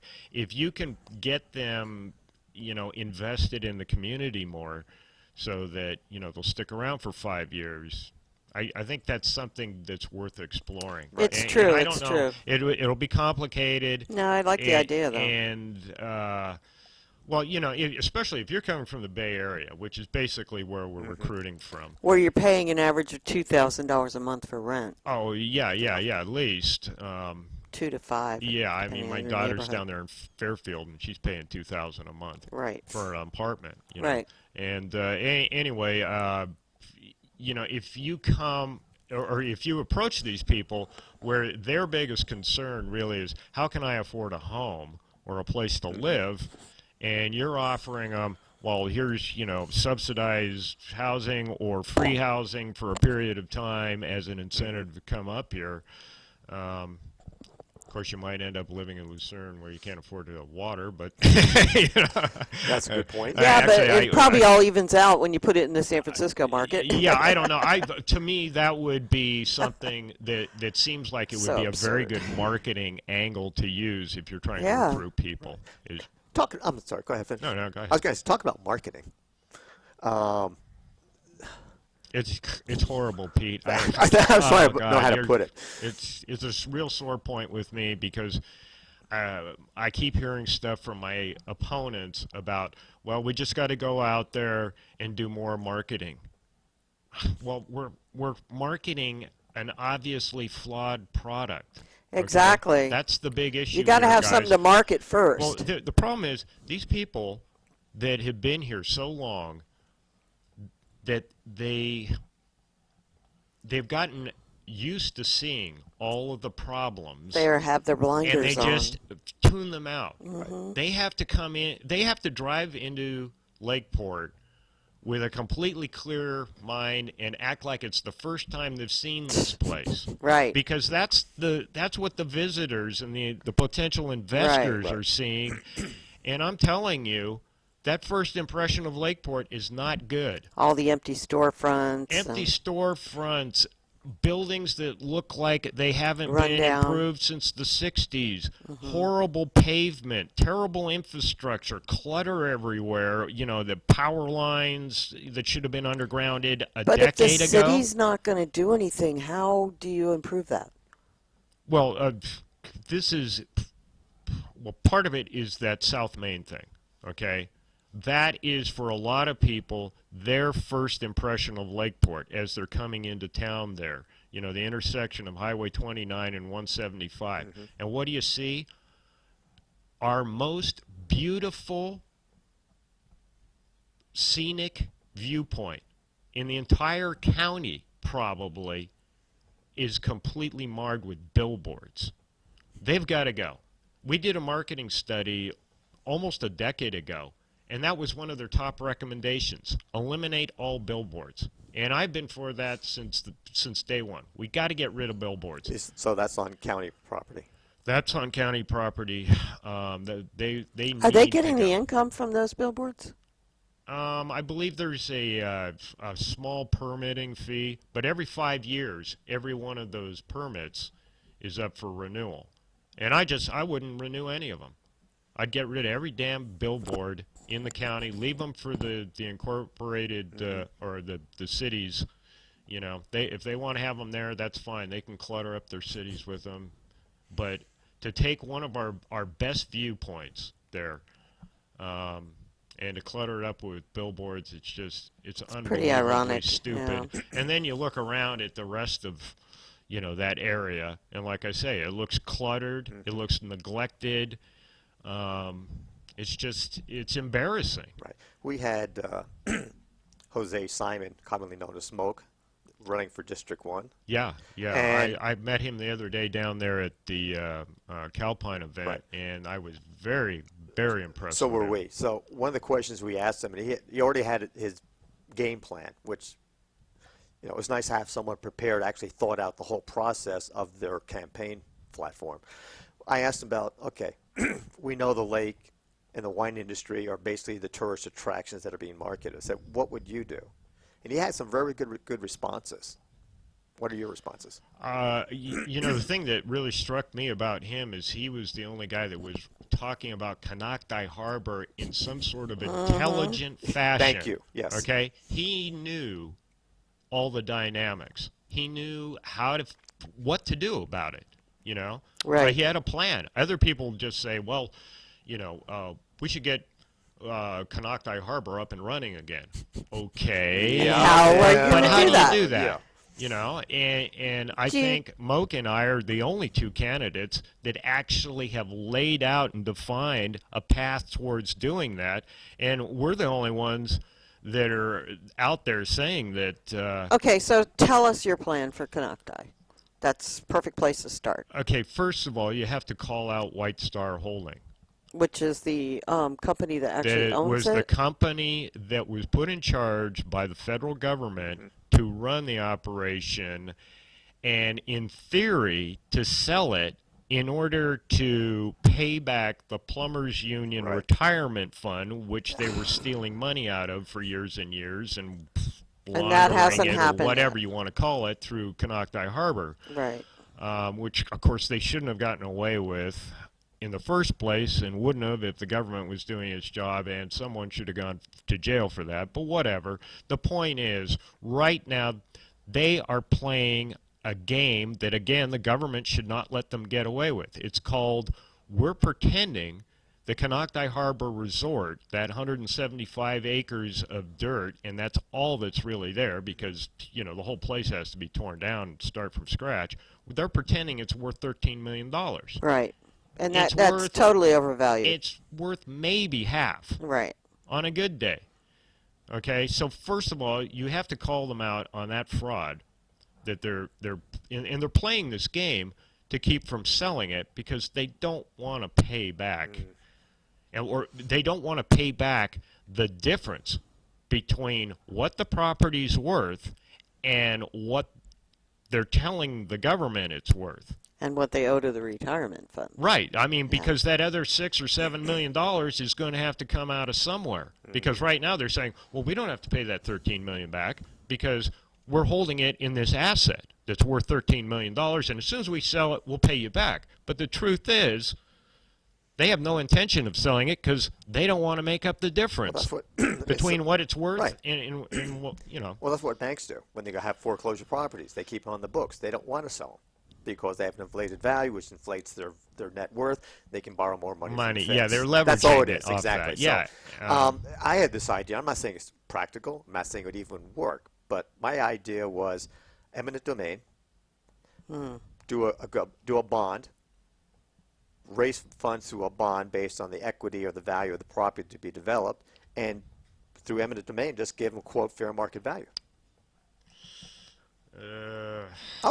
Just brainstorming out loud. It's a possibility. I'd be interested to see what sort of independent analysis would value that property at. Well, if they bought the property, I mean, let's face it, we all know that fair market value and appraisals can be manipulated in the way we want. Right, that's okay? what I'm kind of... So, but if the leery county's involved, I mean, obviously it would probably be challenged in court, so probably could not, maybe it's not a real practical idea. But eminent domain, here's what we're going to give you, like it or not. If you don't like it, then take us to court. They take the property for $5-6 million, whatever it's worth. We have a bond to be able to pay for that, and then lease it out or resell it to a corporation that has the funds available to really develop it. And the county can stipulate what those conditions are going to be. Yeah, I don't know.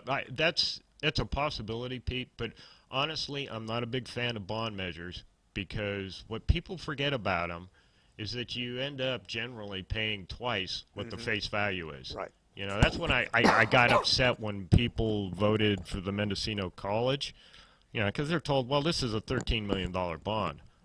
No, it's not. No, it's not. It's a $26 million or $27 million bond. And if you look at what they got for $27 million, it ain't much, folks. No, I agree with that.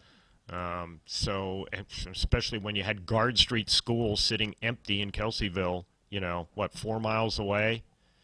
That could have been rehabbed. Yeah, and well, they ended up turning that into Child Support Services building, but that was another questionable move there because it was like you've located this service in the least accessible area in Lake County, short of Cobb or Lake Pillsbury, because that's not where their client base is. I would have put the place over in Clear Lake. Absolutely.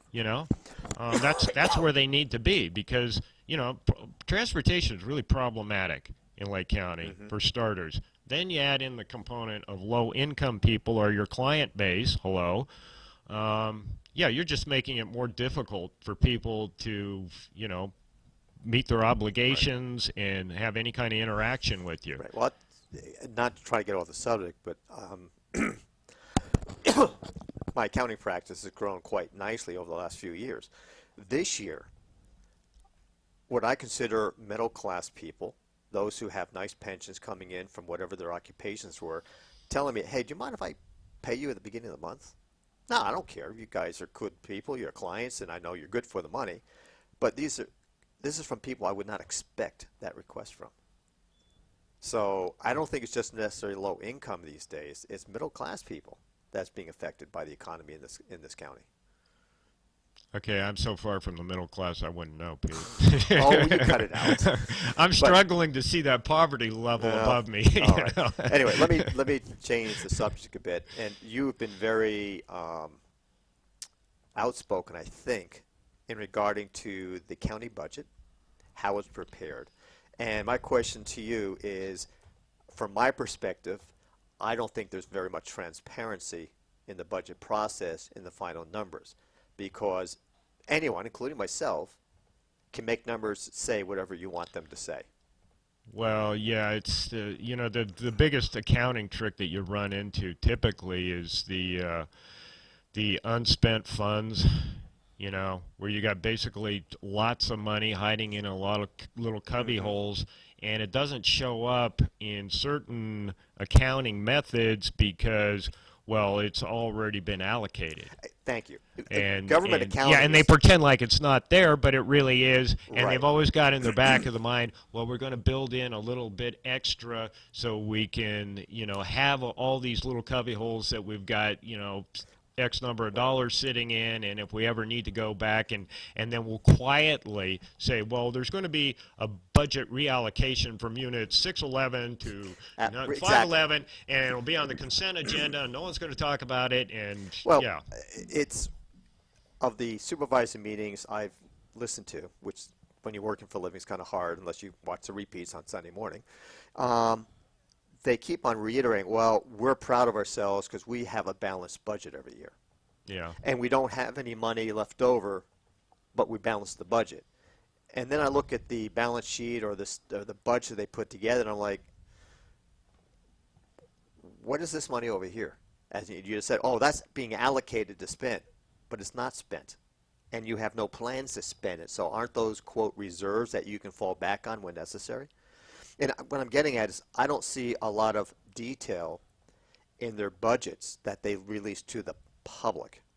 And even the budgets on their website, it's not the detailed budget that, as a, quote, accounting professional, would want to look at and find out how the funds are being allocated to what department for what use. Right. You'd have to go through each individual department to really have a good understanding Right. And of what's going on with that money and how much is being hidden away here and there. Right. And I'd be interested to find out, and it's coming from experience of looking at the Clear Lake budget, which is total, I don't know how I say with this. Anyway, it's not what it says it is. Does the county also allocate, quote, admin and overhead expenses based on the revenues or the number of staff within each department? So it looks like their department has more funds that are really coming into it than not, because they're dividing the manpower. I don't know. The one thing that is a little confusing about the budget in the way it's presented, but the county budget I'm talking about, is that they start off by showing, well, how much of this is coming out of special funding? In other words, that's kind of their code for state, federal funding, and how much is coming out of the general fund. And you have to wade through all that stuff before you get to the part of the budget where it actually says, well, here's the total, you know, and that's what really counts. And then you have to kind of break some of that down, because they'll say, well, the public protection budget is $44 million. But you got to break that down into, well, there's $3.7 million for the DA's office. There's $16.3 million for corrections. There's $14.5 or whatever for the sheriff's department. You know, it's broken up into a bunch of little things, and you have to have really a clear understanding of what they're lumping in there, because they're even lumping in, you know, some of the regulatory things like the ag commissioner who runs the weights and measures department, and you know, anyone who's, and even air quality, I guess, because they're doing, you know, they're actually law enforcement. Air quality is. Really? Yeah. They don't carry guns, though. No. Okay.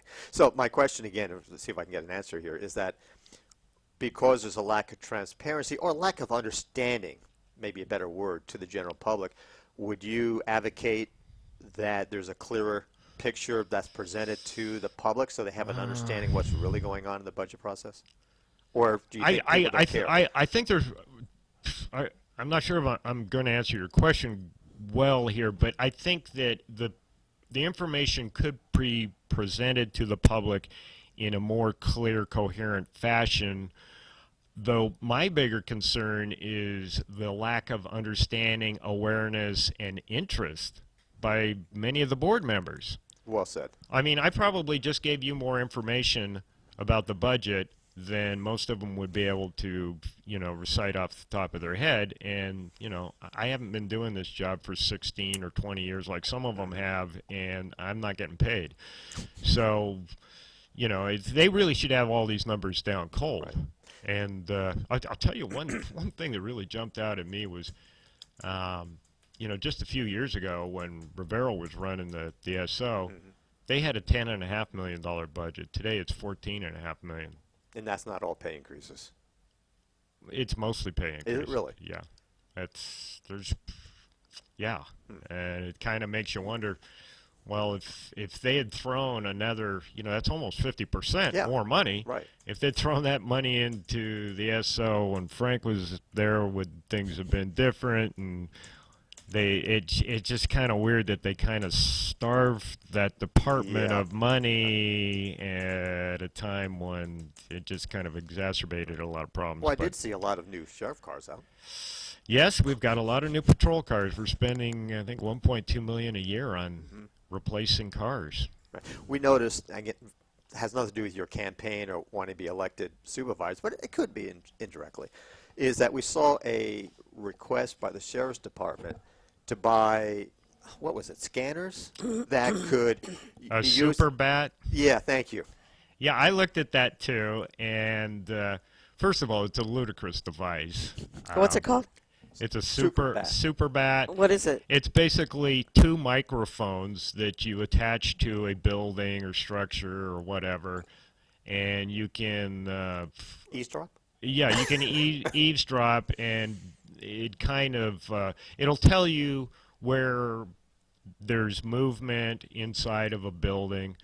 And why do they need that? Well, supposedly this was so they could handle like armed confrontations where someone barricades themselves in a house. Which does happen occasionally. Hostage taking and stuff. Okay. But there were a lot of things that didn't make sense on that, and I actually researched that a bit, and I had a heck of a time getting information on what the actual cost was of that thing. What upset me more is I did my own research too, because I never heard of it.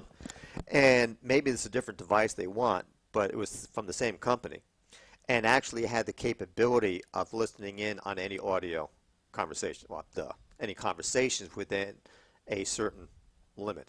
So if you were driving by and you were talking on your cell phone, they'd be able to pick up that conversation. That seems awfully intrusive. No, I don't think it. That's a different device. That way. I think it's a different device. It's basically, it's got two microphones that have to be physically attached to a building or whatever, and they're sensitive enough that they can pick up stuff through a wall. They should just get a drone and do heat signatures instead. I think that'd be a lot less expensive. Well, yeah, I don't know. They want to it's know one where of those people are. There's things so in a many ways to do that. $14.5 million a year budget. Does $6,500 really make a It's difference? peanuts compared to the Yeah, old I don't know.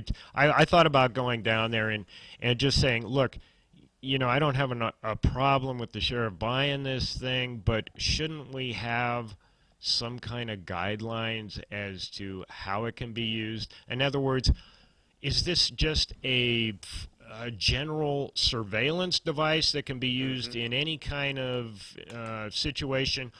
Because they're presenting it as, well, we have to know what's going on inside a building where, someone's barricaded themselves, they might have hostages, et cetera, it's an emergency thing. Okay, well, that might make some sense. Maybe I can buy that. It does one. happen here occasionally. But can they just take this and go out and start randomly eavesdropping on people without a warrant? Exactly. That's what we don't know. Yeah, we're running out of time, and I have a question from a viewer. Sure. He wants to know, with Lake County being the poorest in the state, in the top 10 in the nation, and California being $127 billion in the red, what say you about getting the lake and Lake County ahead in the future? What ideas do you have that can help us be more sustainable, I guess? Well, the first thing we've got to do is we've got to protect our biggest asset here, which is the lake. So we got to do this quagga thing. I've got a plan to protect the lake to a reasonable, credible degree for $64,000 total. Oh, okay. Not That bad. would get mechanical ramp controls up at all the county access points. You use a card reader that you get with your quagga sticker, and that would, That's a great idea. Well, it's what they got at Tahoe. Works there. Then the other thing is, I've got, if you look at my website, murphy4district4.com. That's the number 4 and the number 4. Fours. You'll see that I've got kind of an extensive economic development plan, and sort of the core of it is to stop marketing Lake County for several years, at least 2 or 3 years. Get rid of the economic development director who's doing nothing. Take all that money and invest it in all the infrastructure that we need to improve to get Lake County to not look like a blighted, impoverished, rural backwater.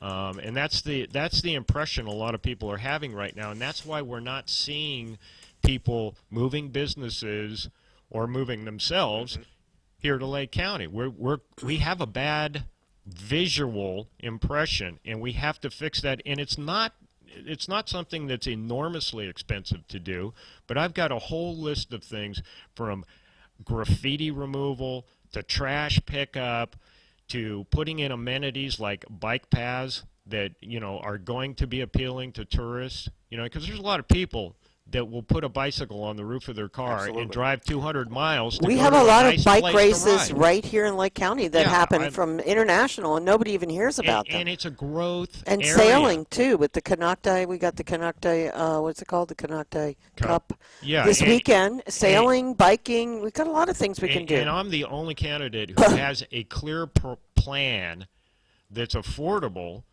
to improve the water quality of the lake. Is that on your website? Yeah. Well, we have somebody that wants to call in. They just asked for the call-in number. If you'd like to speak to Phil, I think we should go ahead and go over your hour, if don't you're mind. okay. And we'll see if we can get some callers in after the top of the hour. We're going to take a short break. you. And the call-in number is 263-6029, area code Excuse me? 70. Oh, shoot. Wrong number. I'm sorry. It is 701. It is 420, folks. 6029. Yeah, but I ain't imbibing right now. 701-6029 is the number. Oh, Somehow I Lord. mixed up KPFZ with Oh, how us. dare you. Having a flashback, huh? That's another story. That won't go Yeah, there. 701-6029 if you'd like to call in, but please give us 5 minutes. We're going to take a short break, and we'll be back with Phil Murphy after the break. Thank you very much. You're on Lake County Magazine with Terry. And Pete the Tax Guy. Right and it is then. still tax season no matter what anyone says. That's right. And we're going into the 420 hour, too, but we will continue with Phil at least up until the quarter hour or something like that. Anyway, have a good one. We'll be right back.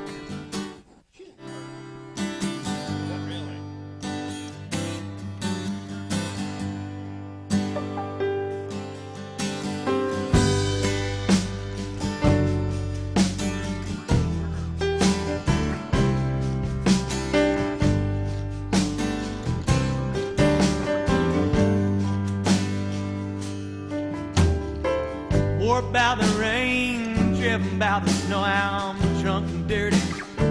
Don't you know I'm still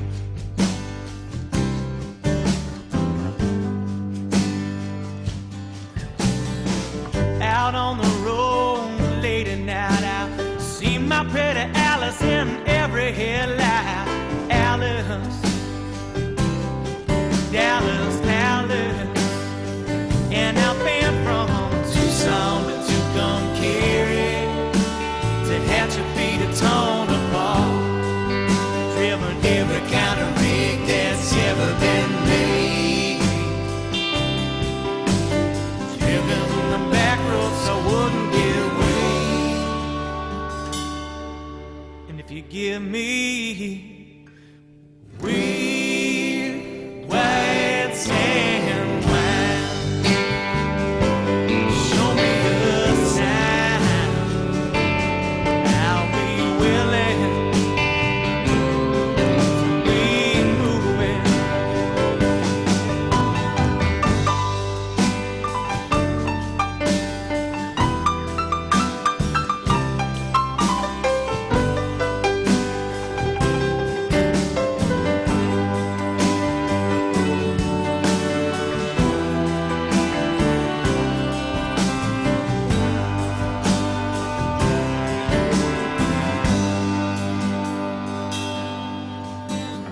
Kicked by the wind, wrapped by the sleet, had my head stoved in. I'm still on my feet now, I'm still willing. Smuggle some smoke, some folks from Mexico. Baked by the sun every time I go to Mexico.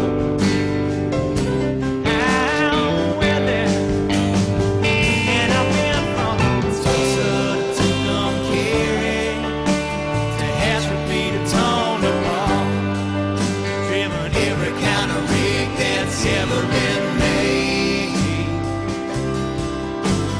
driven the back roads I wouldn't get away.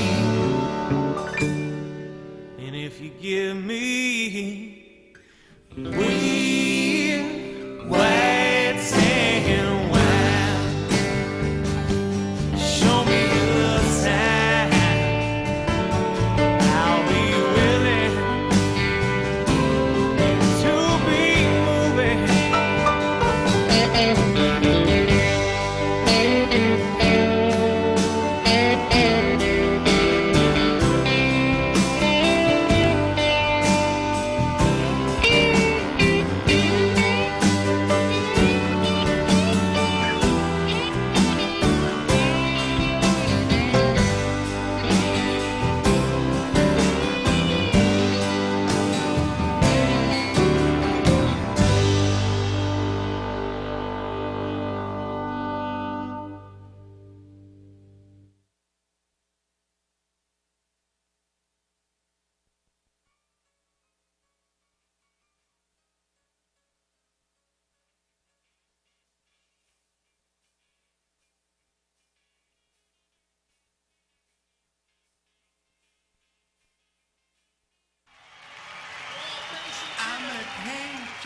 ¡Atención!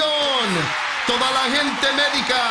La zona de mi hierba es legal en América. My intention is to get your attention like a corn dog at a mustard convention. So let's go. Dedicated, feeling good, it's my right, so I shut bloom perks all It's all cured, all pure up in my cannabis zone. Fuel up, checking my tires in my cannabis zone. Uphill to get the kill like I'm hunting for drone. Alligators on the prowl up in my cannabis zone. Live by the book, I'm on the grind like I'm ready to roll. Only zigzag papers or pate balls, but to vaporize it honestly the purest form. Edibles, a cup of coffee in my cannabis zone. Like 1 through 10 levels of them cannabisoids. Like milligrams to pills or levels of THC. The levels of intoxication's up to me.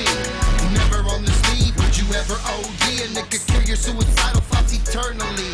I should know it cures PTSD, post-traumatic stress disorder since my mom left me.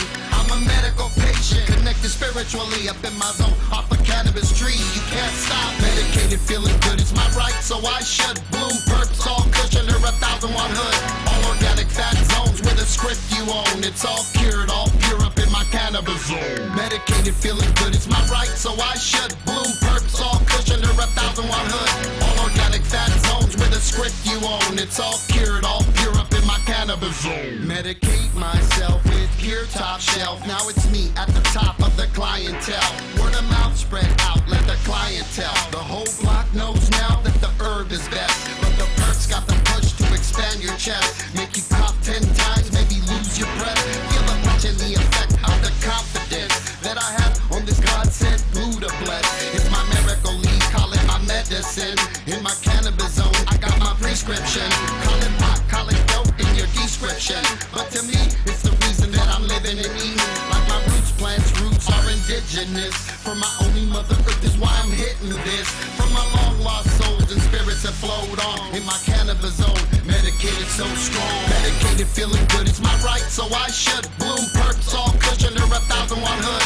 All organic fat zones with a script you own. It's all cured, all pure up in my cannabis zone. Medicated feeling good, it's my right, so I should. Bloom, perps, all cushion or 1,000 watt hood. All organic fat zones with a script you own. It's all cured, all pure up in my cannabis zone. Native to sativa, always down for that indica. It's an all mind high when you're puffing on sativa, but an all body high when you're puffing that indica. It's your choice to deliver now. Study your literature. Downright focused in my cannabis zone. Sip a coffee, take a couple of puffs, and there I go. Gone like the wind when I exhale smoke. Medicated, feeling good in my cannabis zone. No frigidity dropping these third eye flows. Like a faucet dripping game, let me flood your home. Full of vision, full of blue and 10 lights to grow. With a formula to make it hard candy to blow. California seed zone, in my cannabis zone. I grew trees before the freeze, where them buffaloes roam. Governors come and go, but the river still flows. Share my knowledge and my formula and teach them to grow. Medicated, feeling good, it's my right, so I should. Bloom, perps, all cushion or 1,000 watt hood. All organic fat zones with a script you own. It's all cured, all pure up in my cannabis zone. Medicated, feeling good, it's my right, so I should. Bloom, perps, all cushion or 1,000 watt hood. All organic fat zones with a script you own. It's all cured, all pure up in my cannabis zone.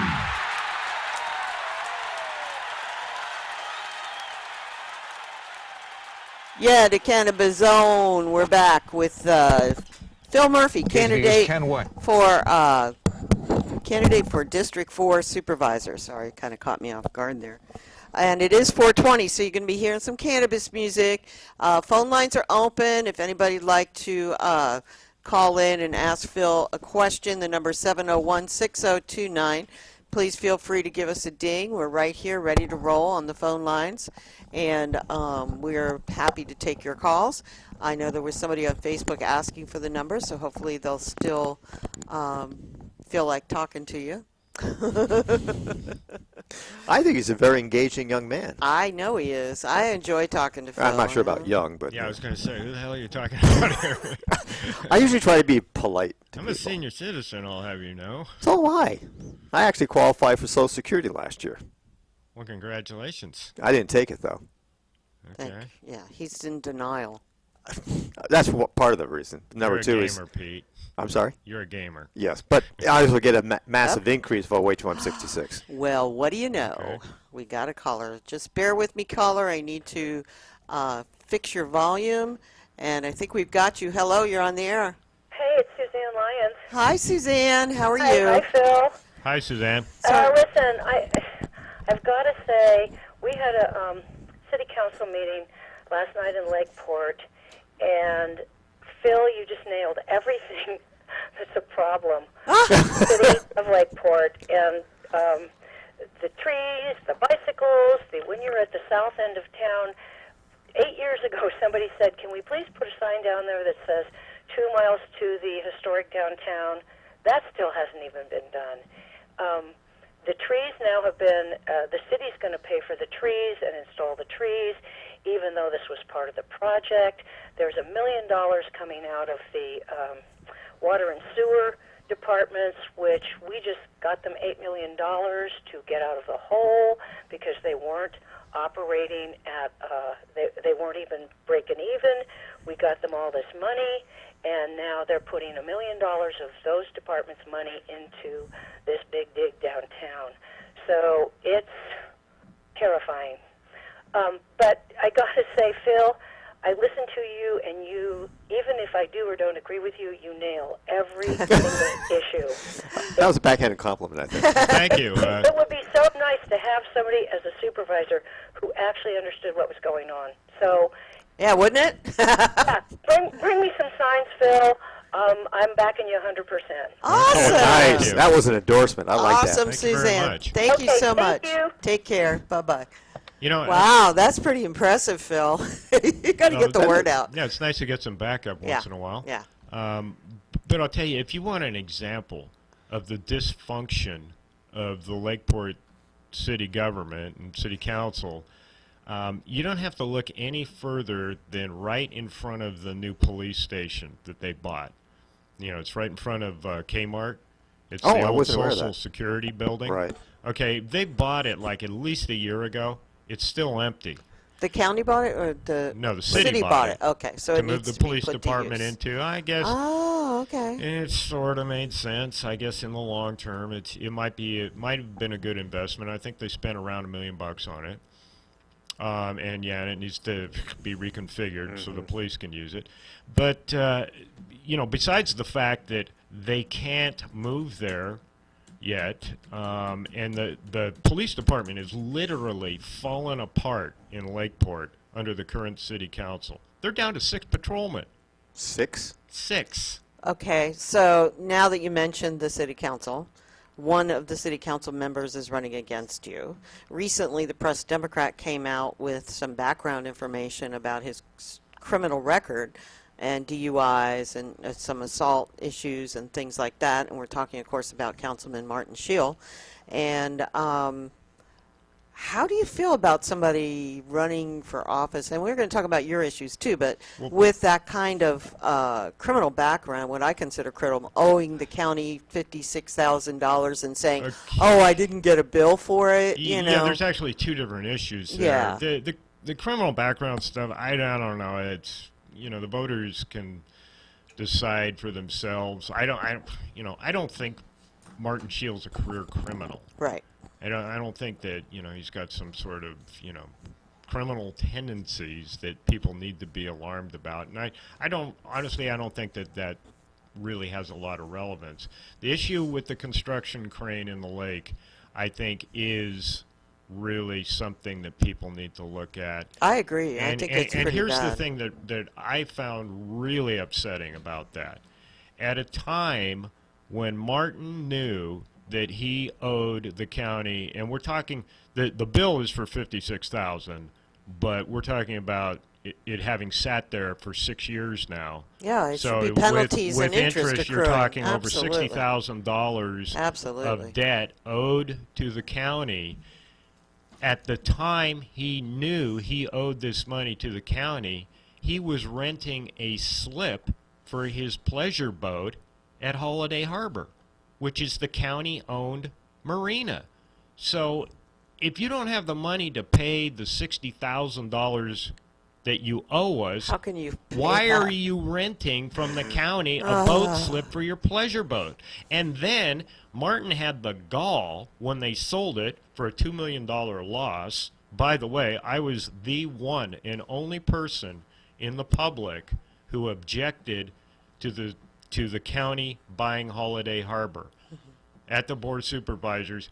And I'll tell you, that was not an easy thing for me to do because that was a pet project of Denise Rushing, and Denise is a dear friend of mine.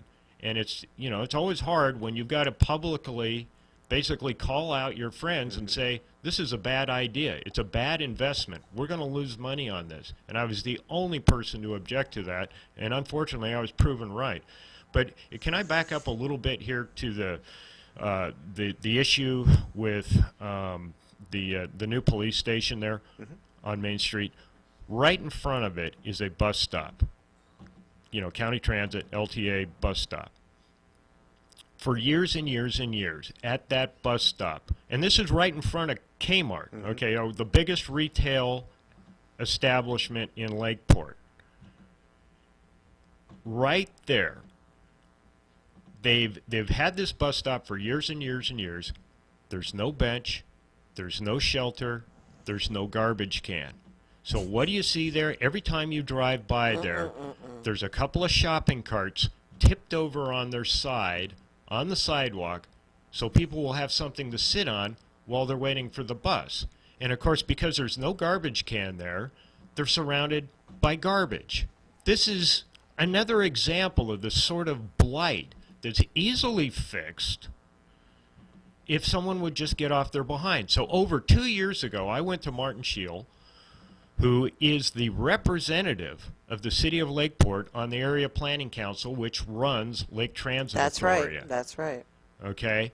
And I said, Martin, we need a bench, bus shelter, and garbage can at this location.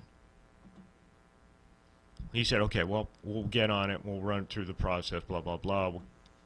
2 years ago. It's well over 2 years ago. Still nothing there. It still isn't there. Okay? And LTA has the money. They have more than enough money to put up a bus shelter. If you go and look at the bus shelter that's in front of the museum downtown, it's falling apart. The glass panels are just about ready to fall out of that thing because it wasn't installed correctly. There's it's some all liability there. Yeah, it was installed on unlevel concrete, and it's falling apart. And it's an example of, you know, again, how little attention is paid to these details. And I'll tell you why. Because no one on the city council rides the bus. And you know what? The people that do ride the bus, they're not the people the city council listens to. They listen to that small group of business owners that for years and years and years has basically run the city of Lakeport. Since we are in a campaign mode, if elected again as a supervisor in this district, what can you do to work with the council to kind of put a remedy to these problems? Well, you know, if it's in the city of Lakeport, there's not much you can do. That's their responsibility, Pete. You know, I'd be happy to point out the problems to them and, you know, assist them in finding solutions up to the point of having to pay for them. Right. Because, you know, again, that's their responsibility. I mean, if they want advice, I got tons of that, and it's free. Let me turn this around a bit. Clear Lake and Lakeport are their own jurisdictions. We all know that. But they're also trying to generate more economic dollars, and the county is trying to turn around the reputation of Lake County to attract more tourists and even for people to relocate and live here.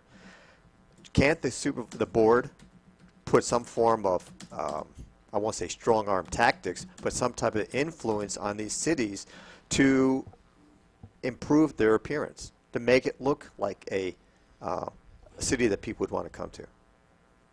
Well, yeah, again, you can give advice. But I don't know, when you get down to the brass tacks of how do you do it, how do you pay for it, that's where, you know, there's jurisdiction lines there. You know, there's only so much help the county can do to improve things that are inside the city limits. Could the county provide some type of funding? Is that allowed? I'll tell you what I would kind of like to see, and it's probably the only way you can get around the jurisdiction and money thing is when we're relocating county services, and the one that really comes to mind is the child support services that was relocated to Kelseyville, of all places. That's the kind of thing that I really wanted to see go to the city of Clear Lake. That's where it's needed. Right. Yeah, exactly. That's where it really and makes it's the most so far sense out to of the have way it. to go to the Guard There's- Street School. Yeah, there's plenty of places over there that would have been really Ay, ay. well suited to it. Another thing that I'm absolutely dead set against is building that monstrosity of a new courthouse that they're proposing for Lakeport. The reason it's being put in Lakeport has to do with the fact that the judges and attorneys live in Lakeport or the surrounding area. It's for their convenience. It's not for the convenience of the jurors from Middletown who have to drive all the way up here, you know, to be run through the process. I think they need to split the operations of the Superior Court, leave some of it in Lakeport, but also have another operation in the city of Clear Lake. Again, that's where the need is. That's where the population is. That's where it's going to be convenient for the majority of the people who use that system, who are the jurors. Wouldn't that increase the cost, though? No, because they could stay up on the 4th floor of the courthouse without building a $54 million facility in Lakeport. They could build a much smaller one in the city of Clear Lake, and they could basically, you know, meet the needs of the entire county and not just center everything around, well, what do the judges and attorneys want? How are they going to pay for that? Well, that's the state. Oh, that's true. Yeah, it's the That- I'm state sorry, money. you're So absolutely right, it's yeah. like, you know, that's another thing. In fact, I blame Judge Martin for that because he was the one who led the committee on that. And he's the one that came up with we need a building 4 times larger than what we have. Really? 4 times? How do you justify that? Twice as big? Maybe. But 4 times larger, square footage-wise? I mean, even the state's balking at that. I don't know if you've heard the latest on it, but, you know, we were at the very top of the list of getting a new courthouse. And once they started looking at the numbers and they looked at the location, they were kind of going, well, maybe not, guys. We're rethinking this one. And I hope they think long and hard about it because it's a bad way to spend money. We can provide the services in a much better fashion, you know, to the public. Make it more user-friendly and do it for half as much money. But they're, like I say, the priorities are completely wrong here. Okay, so now we get to your criminal record. Yes. He does not have So- a criminal record. So there was a bust at your place. Yeah. And you were growing cannabis, medical cannabis, with a collective of your own people, and correct me if I say anything wrong, but within the Measure N guidelines, and probably crossing every T and dotting every I regarding Measure N, if I know you correctly. And I know you had talked to Sheriff Rivero in advance of doing this project as well to make sure that... Not only did I tell the sheriff exactly what I was doing, Right. but I also invited the undersheriff, Chris Macedo, Right. to come to my home at any time Right. and do a compliance check. Right. So for But them did you to also accept- do that with Sheriff Martin when he came in? No, I to didn't. office? I didn't Okay. feel that I was So really Martin never obli- got the message, probably, the memo from Well, you. his on- undersheriff knew. Yeah, exactly. Okay, so they charged you and your girlfriend, Cheryl Carr, with distribution and possession, is that correct?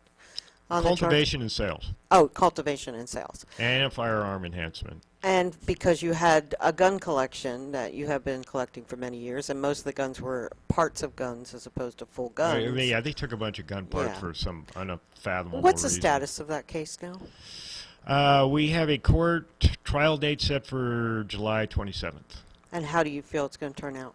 I'm absolutely 100% confident that I'm going to walk out of there with a clear record. Absolutely, okay. And you also had some change in personnel. The DA that was assigned to the case was the assistant Yeah, DA they've changed the removed due to a prosecuting conflict attorney. because she also has a radio show on KPFZ, as you Right, do. technically she's my boss because she's the president. Oh, of, she's on the board? No, she's the president. Of the board? No, she's president of the Lake County Community Right. Radio. Of the board. No, she's the president. That's an officer, not the board of directors. Yeah. Oh, that's different. Yes.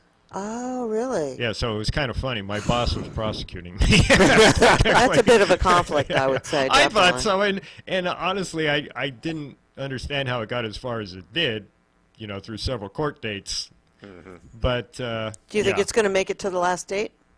Pardon? Do you think it will make it to that last date, your case? I don't know. The closer you get to the trial, the closer the DA looks at the case and sees what they have to work with. So I kind of think that there's, a good probability that they'll look at it and go, well, we don't want to go to trial with that. Have they, and It is kind of silly Well, when you've been in full here's compliance. the thing is, they're not just taking the ordinary gamble on this case, because they know that if they lose, and they've spent a bunch of money to put us through the ringer, I'm not just going to quietly walk away from this. I'm going to broadcast it loud and clear. Absolutely, and lawsuit This was and everything. a case that never should have And they been plastered your names on it- the Lake County News, your pictures, and everything else. Right, but and frankly, the press release from the sheriff's department was that was cause for concern right there, because there is so much information that they put out there that is completely contradicted by their own police report. That So do you think that this was- it gives the appearance that they were trying to spin that story Right. in order to create a perception of guilt, and they selectively omitted information, and some of the information they put out was just straight up wrong. And the one thing that really upset me was they claimed that I admitted that the pot was mine and refused to answer further questions, because I guarantee you, folks, that was a straight up lie. Wow. Okay, I at no point refused to answer any questions. I didn't sit there going, well, I'm going to, let my attorney speak for me or anything like that. I spoke with them for at least a half an hour. Okay, this Answered happened everything. approximately 2 days after we released a story that you wrote that was also in the Anderson Valley Advertiser, and the story was very critical of the sheriff in the way he handled the Valley Fire, something that we had all investigated together and found out there were some major mistakes that were made by the sheriff and probably caused some people's lives. Well, yeah, actually, it And- was the entire county planning and response yes, that yes. I analyzed and critiqued. Exactly. And yeah, it was pretty critical. And it was 2 days later that they came down on you. Do you feel this was more politically motivated? I think there's an element of that, and I think that where that's really evident, again, is that press release that came out, because Right. that was just straight up wrong information. They knew it was wrong at the time, and that disturbed me. And but the other thing is that I think had an impact on this, and maybe it was the Prime thing, maybe it was 99% of it. I don't know. But the head of the marijuana suppression unit lives right down the street from me. Oh, interesting. And he drives by my house every day, and so do his wife Yeah. on her way to work. And yeah, So it that was coulda really had strange, because my property has a county road running through it that's pretty busy, and I'm always out there on the farm, working, and I see these people all day long driving by, and people know me, and I've been there for decades, so I'm pretty much a known fixture out there. And pretty much everybody who knows me waves, smiles, stuff like that. And I had these two people that would drive by the house, and they would just give me the dirtiest looks. And I'm like, okay, "What? okay. What did I do And I'm to you?" sure they've seen you in the county meetings and things. So with that being said, and knowing that there may be some kind of a rift between law enforcement and yourself, as a supervisor, what... Well, actually, I'm sorry to interrupt you, Yeah. but and people should understand what got this incident going in the first place was my property was burglarized. I lost thousands of dollars of. Did they recover any of it? I got some of the stuff back, but I lost thousands of dollars of tools and car parts. It's interesting because it happened to us here too. And this was the day before I was busted, but the sheriff's deputy who came over and took the report came back to my house like 5 days later after the bust, and he apologized to me for getting me into trouble. Really? Yeah. Did he really? Yeah, he actually did. And, Wow. and some of the deputies that were involved with this bust, they seemed kind of apologetic too. Especially, when they got there, they were all, G.I. Joe, Typical, gung-ho. And then after they talked to me for a while, and after they tore my whole house, well, that And was saw later. that That was after you are we were in gone. compliance, But after right? they talked to me for a while, they're kind of looking around. They're going, you know what? Maybe this guy's legit, And I think some of them were a little embarrassed, maybe ashamed to be in part of that. Without getting into your predicament with the court system, because you got to be confidential here, but could they potentially be called in as witnesses? On your lawsuit against them? Oh, yeah, I don't know. Yeah. I'm not an attorney, and I don't know how all that stuff works. But I guess to get to your bigger point, can I work with law enforcement? Absolutely. I So don't, there wouldn't be any grudges held or anything like that on your part? No, not on my part. I can't say that I have a great relationship with Brian Martin right now. But I ran into him the other day and, said hello. And Well, in relation to this case, I questioned him about how he could justify busting someone who was trying really hard to comply with Measure N. And his response was, Measure N does not allow for possession or processing of cannabis. And that is an absolute lie. Yeah, actually, he's because wrong we about looked that. up the definition Yeah. of cultivation, and it talks about possession, processing, distribution, storage, everything that he said you couldn't do. So obviously he doesn't really understand No, he Measure doesn't. N himself. No. And I think there needs to be some kind of schooling going on in that direction. But honestly, what bothers me kind of maybe more than that is that last year I saw so many illegal grows in the Big Valley. I mean, things where it wasn't like at all subjective or anything. It was like, okay, here's obviously a large-scale commercial grow, and it's obviously on a parcel that's less than 20 acres. Right. So right there, you're out of compliance. And they got away with it. But and of course the other thing that upset me about our situation is that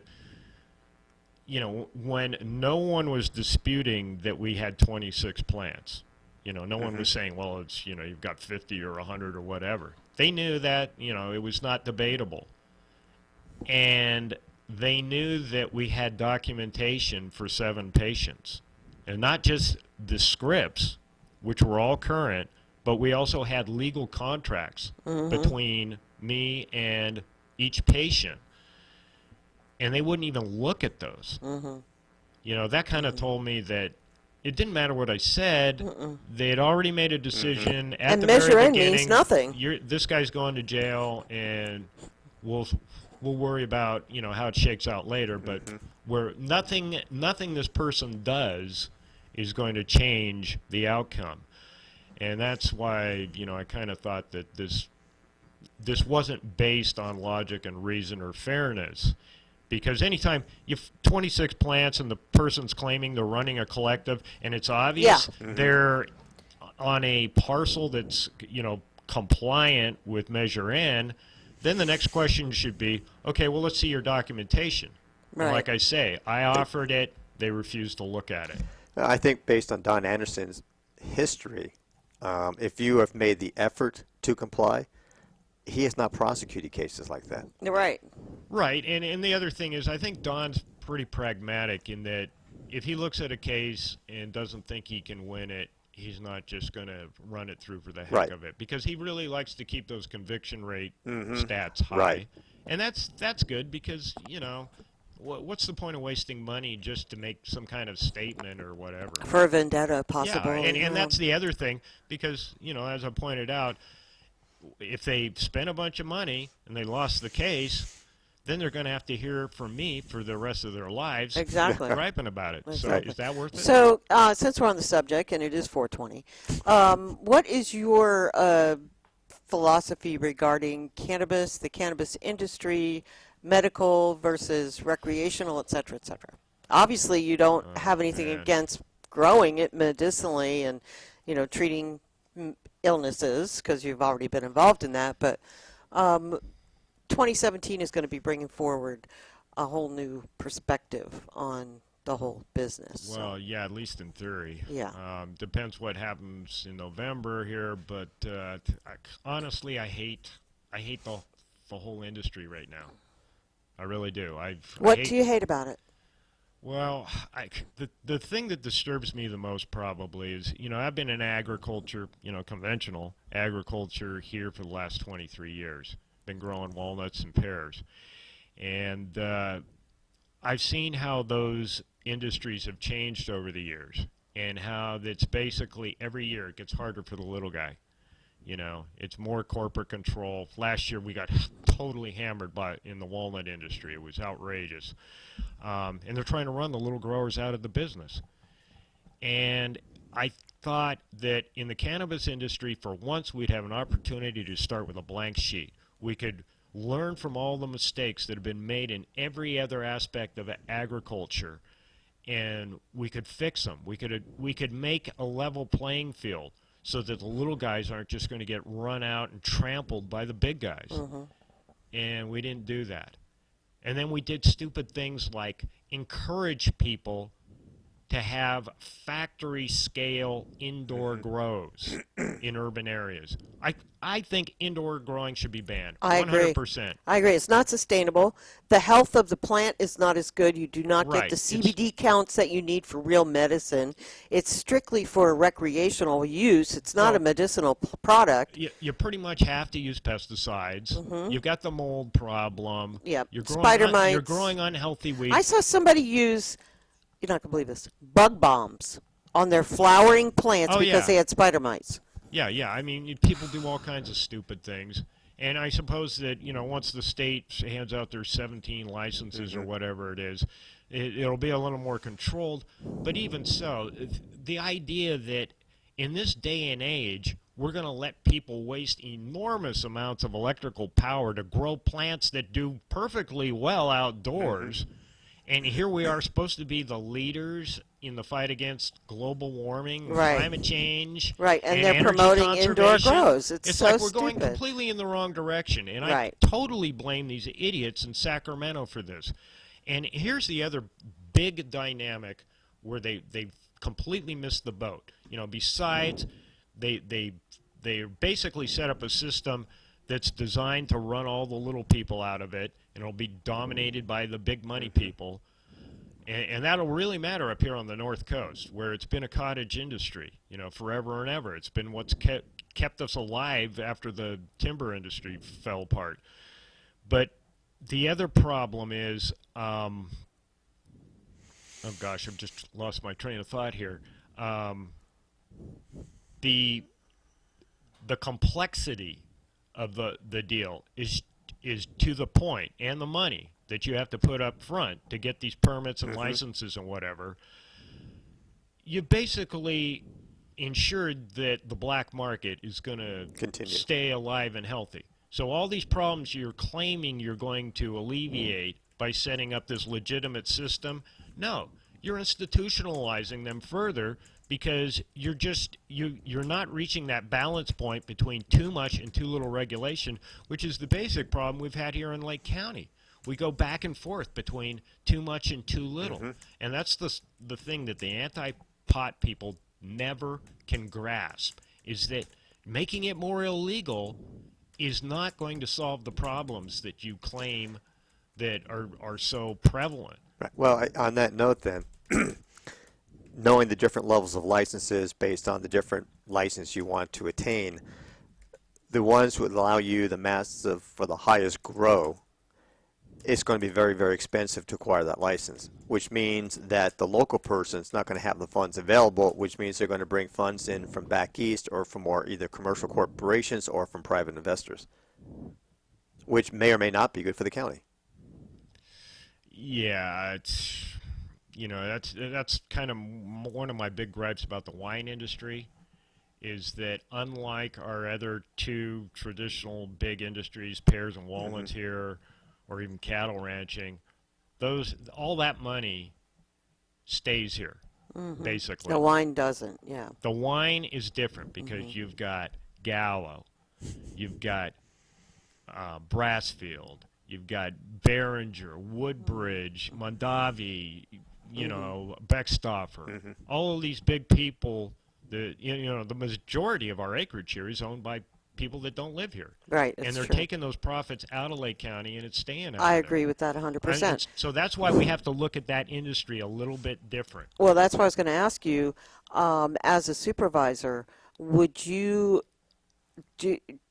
work together with the other supervisors to try to design ordinances here that will protect the small farmer? Because that's what the growers in this part of the country, or this part of the state, are really worried about, is that big ag is going to take over the industry. These gigantic indoor grows are going to be prevalent like they are in Colorado right now, and that the little guy's going to get squeezed out. But we can put protections in place to keep that from happening. Would you promote that? Yeah, absolutely. Okay. That's one thing that I would insist that everyone explore every option possible when they're talking about doing anything to promote the wine grape industry, and target whatever assistance that we have to basically help as much as possible the local growers, the small growers, and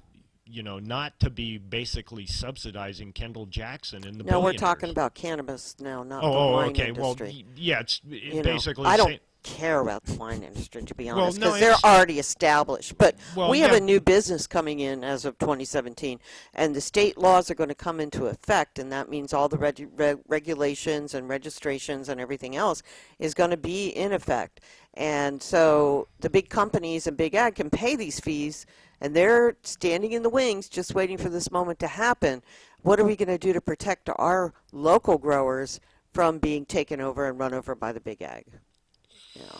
Well, I get a feeling that basically what you're going to do is you're going to see that you're going to have two markets. There's going to be the legit one, and there's going to be the black market. I think the black What about a boutique market like they do have with the wine industry, where you have the small winery that does this special wine? We have a lot of growers that have specific strains that they specialize in, and they get, extremely good results, outdoor, sun-grown, organic. Do you see that could possibly be a way for the industry to go? Sure, and that's probably where people should focus. Kind of the high end of the pot market. Right. And they seem to think that's a good future for our people here. Yeah. I met with Bunny Whaler, from Bob Marley and the Whalers. He's the last surviving member.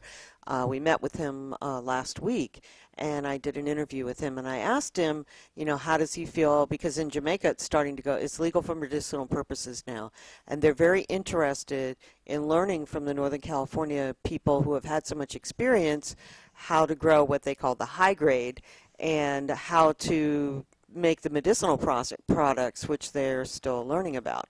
And he basically said, yeah, man, me like the high grade, and me love to take the high grade, and this is what we want in Jamaica. So they want to learn how to grow the high grade down there, and there's going to be consultants that they're going to hire that are going to go down there and teach them everything, and they certainly can grow it properly down there like we do here. So I thought that was really interesting, that they're actually looking to us to learn the industry now, and I'm sure more countries will as they become more legal. Yeah, it's kind of reverse technology there, I guess. I agree, but when you think, it started there, but honestly, I couldn't tell you 10 years from now where the cannabis industry will be in Lake County. I really don't know. The wine grape industry, I think its trajectory is easier to plot, and I think we've got a lot of potential there, actually, to develop that industry more, especially in terms of the processing end of it. That's where we really need to focus. Right, and get like the different types of products, like the oils and the edibles and things. I think is a great industry. When you're shipping 90% of your product out of county to be processed, and that's where the bulk of the profits are being made. Oh, now you're talking wine again. I got to get back on track I'm here. Jumping back and forth here, but that's a huge area that has potential for creating jobs. Exactly. And also name recognition too. But I think that basically because Napa and Sonoma are so tapped out as far as new area that you can develop, both from a land standpoint and a water standpoint. Basically we're positioned well to have additional acreage up here. Right. And again, this is an area that I'm not very familiar with from an economic point of view, but wouldn't it potentially be advantageous that the wineries or the vineyards here do a co-op and have a processing and bottling plant here? I only can think that would save them dollars in the long term. And why wouldn't the wine association try to put this type of project together where everyone's cooperating together? Well, basically the problem we're looking at right now is that there are existing processing facilities that it's cheaper to either increase the utilization or expand them where they exist. Yeah, it's like sending your chickens to China to get them cut up and then shipping them back. Right, yeah. And so basically the big people, the out-of-county people, it's hard to get them to say, okay, we're going to start from scratch up in Lake County. Where I'd rather see us, push that kind of development is from the growers here that are selling their grapes to the big processors, having it run out of county, finding ways for them to be able to afford to set up their own processing here, and instead of just being growers, being vintners. Right. Okay. But getting back to the cannabis now, because you keep slipping out of the cannabis well, it's all on me. drugs. He's catered to the wine industry. Come on, he's looking for votes. When are we going to get to the linchpin? Pot growers vote too, What did you just say? Pot growers vote too. Sometimes. Never mind. Anyway, That's another conversation. It's 420, so I'm trying to keep the subject matter related to the holiday. It is a holiday. It's not a holiday. It is a holiday. No. A lot of people. I don't see government. I don't see government. It's not a government holiday. It's a personal holiday. Fine. And to ask the people who are down at Golden Gate Park right now. Whatever. The thousands, tens of thousands of people down there right now. Yeah. Do they have jobs? Yeah, I was going to say, does your boss know where you're at? Pot growers, Well, let me ask. You're a question. sick every 420th. Exactly. Rumor has it through the ad hoc committee, and I say rumor because I really don't know because I don't talk to these people directly. They're looking at a set of a sales tax for the county on the production and the sale of cannabis. They're looking at a plant fee per plant fee. Mm-hmm. They're looking. I don't know what I heard was anywhere from $150 to $250 per plant. Do you think that would generate more revenue to the county and a lot faster flow of funds than charging a sales tax, which goes directly to the Board of Equalization and then is passed back to the counties and cities? I'll put it this way, Pete. If you're telling people that to put a little tag around the base of your plant, it's going to cost you $150, I think you'll see about the same level of compliance as you're seeing in the city of Clear Lake right now. And I would love to know how many of those permits they've sold so far. Is it 10 or 12? By the way, they have been busting huge grows over there, right and left. We just got another one today, another 300 plants. So at one residence and another 200 in another or something. So it's good. I mean, I'm glad they're getting rid of these criminal types because we really don't need that in our in our county. Well, yeah, you got to wonder about people that are growing 3,000 plants inside the city limits. It's right. Like, and I'm very happy that the police department is taking a stand on. Well, it's a little weird to see all of a sudden, out of the blue, they're having enforcement, whereas there was none before. Well, and it's also a strange coincidence that the police chief has been out sick for the last 3 months. Yeah, been kind of wondering Yeah, about it's that very myself. Who's interesting. actually running that Lieutenant department? Selly? Is that it? Yeah, Lieutenant he's Selly actually, is the acting chief, and Yeah, I think he's- he's doing a good job. Yeah. From what I can Yeah. tell, he's an upgrade from, let's see, his last three predecessors. Yep. Yep. So. Yeah, no, I hope they keep him and that everybody just moves on now with this new attitude. It's really much better for the city of Clear Lake. Well, you yeah, know. again, And if the county would take a lesson from that, then yes. So. Well, yeah, I don't know how their permitting thing is going to actually work. I think, you know, if honestly, guys, if it's 215, I object to there being any kind of fee on it whatsoever. Because Yeah, I it's agree, like, because if it's for medicine, you give me a shouldn't have to break, pay a man. tax. Yeah. I mean, I take prescription and I medicine think six every plants day. should be, they should not charge anything right, for exactly. 6 and below. Yeah. Yeah. Exempt. Well, I think, is it whatever. McGuire that's proposing a 15% tax strictly on cannabis products? 15% sales tax. Yeah. Yeah, That's he's- outrageous. Yeah, plus the It's 7% He or 8% comes on top across of like that. the friend of the pot growers, but he's He's not. really not. I don't No. like where he's going with this No, stuff. he's another one of those career politicians that's everything is viewed through the prism of how does this affect my career? Absolutely. Well, I'm not going to speak to that because we've had some good contacts with him, but Well, I think that he's young, and I know he's trying to get ahead in this world, but he might be doing so. Right, and he's been helpful to Lake little County on more- some Yes. issues, and Yeah. he's been more responsive than some of the people that have done that job in the past who just drive through here for fundraisers and photo ops, which has been pretty much the norm here for a while. Exactly. So why don't we tell people how they can get in touch with you? Okay, well, they can look at the website, Murphy, numeral 4, district, numeral 4.com. Also known as number 4. Leave him alone. And like to give him a hard time. my phone number is 279-9836. And yeah, I'm out there. So if they need signs or they want to have you come and speak to their group or whatever, that's the best way to reach you. How about an email address? Philip, and that's with one L, dot Murphy, number 3, number 7 at gmail.com. Okay. Sounds good. Is that your age, 37? No. Maybe it was when he got the Gmail. That could account. be too. There's a lot of people on Gmail, man. It's hard to find an individual. Oh, that's true. that Yeah, works. Murphy's kind of a common name. Well, you isn't do it? realize with your website that you do get unlimited emails, so you could actually have one that says Phil at Philip Murphy or Murphy, whatever the URL is. Oh, Yeah. man. That's Don't help. I know, it's Come too on, will you? technical overload. Yeah. Too complicated, I know. All right. You're so. talking to someone who's never owned a cell phone. Oh, that's right. I Yeah, that's forgot. the other thing about Phil that we love is he's very low tech. He's a hands-on guy, you know. I'm you never in a have to worry very about. tiny demographic now. You are. You really are. I'm Shrinking surprised. every day, by How's the your way. Facebook page doing? I haven't even seen it yet. Somebody needs to tag me in it or something.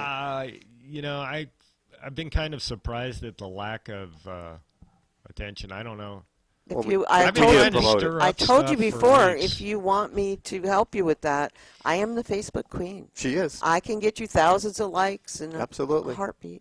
Well, I just want people to read some of this stuff. Well, the you only need way to to do get that. them to read it is to get it out there, and I haven't seen it, and I'm one of your Facebook friends, so we got to get it out there. It's not going where it needs to go. Can you mean just roll back a bit?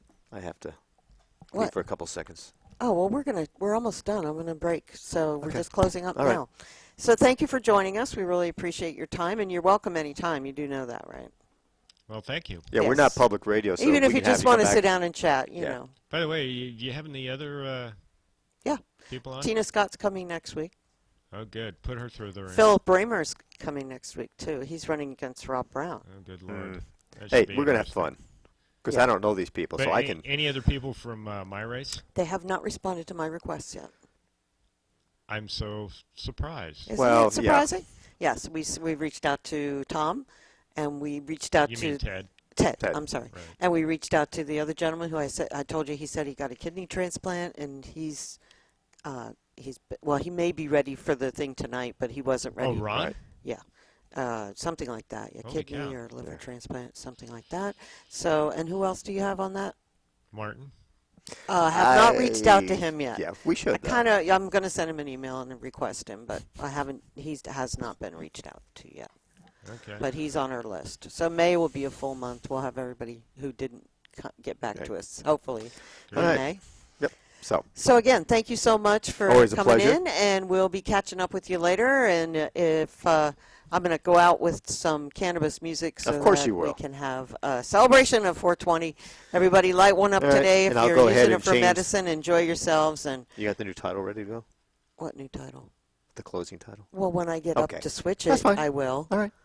Thanks, folks. Hey, We'll folks, see y'all next week. Have a good rest. Again, our guest next week will be Tina Scott, who's running for District 4, and Philip Reimers, who's running for, I believe, District 3. Okay. Against Rob Brown. Sounds good, folks. So I'm looking forward to seeing y'all next week, and y'all take care. Peace out. Oops. Okay. Moses came down from the mountain with a big fat sack.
Commiserate the misery, and all those children too, singing through a cowboy hat, big old clouds just like that. So mouse in the barn, so mouse in the barn, so mouse in the barn, bong bong bong.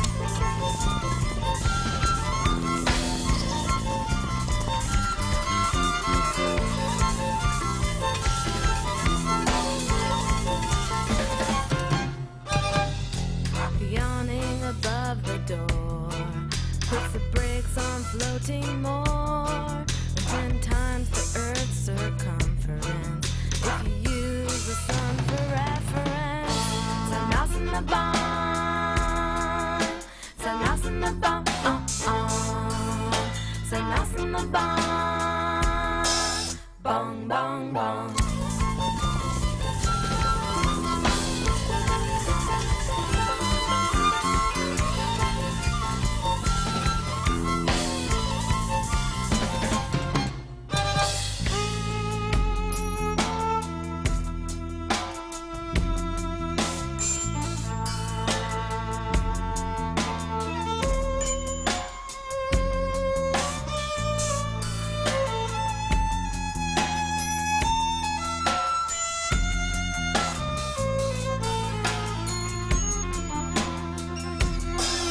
Bong, bong, bong.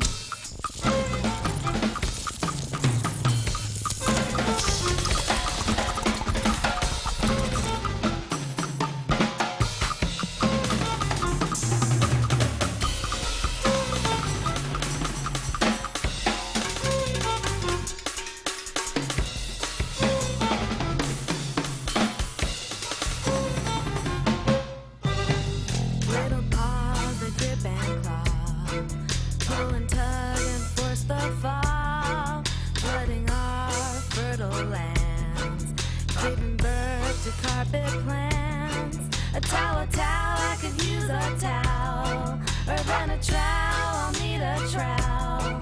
These choices that face me. So nice in the barn. So nice in the barn. So nice in the barn. Bong, bong, bong. So nice in the barn. So nice in the barn. So nice in the barn. So nice in the barn. So nice in the barn. Bong, bong, bong. So nice in the barn. So nice in the barn. So nice in the barn. Bong, bong, bong. So nice in the barn.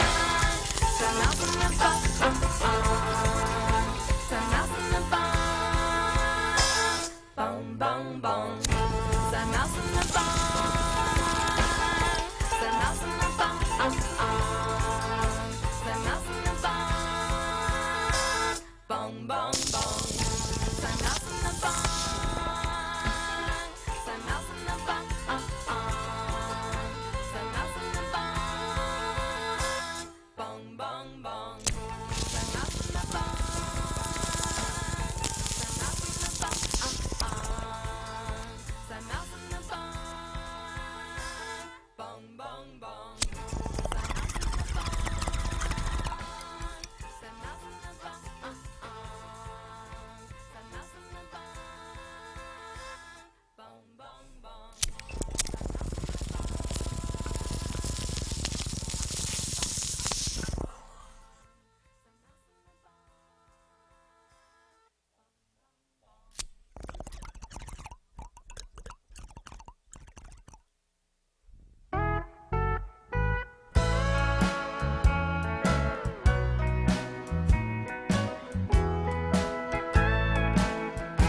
Don't bogart that joint, my friend. Pass it over to me. Don't bogart that joint, my friend.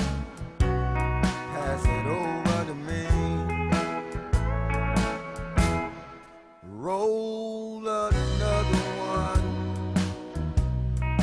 just like the other one. This is seems to be about to quit, and I need another hit. Don't bogart that joint, my friend. Pass it all around.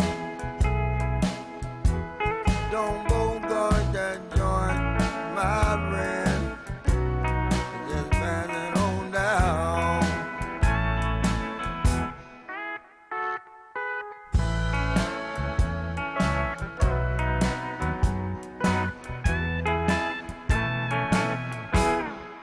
Roll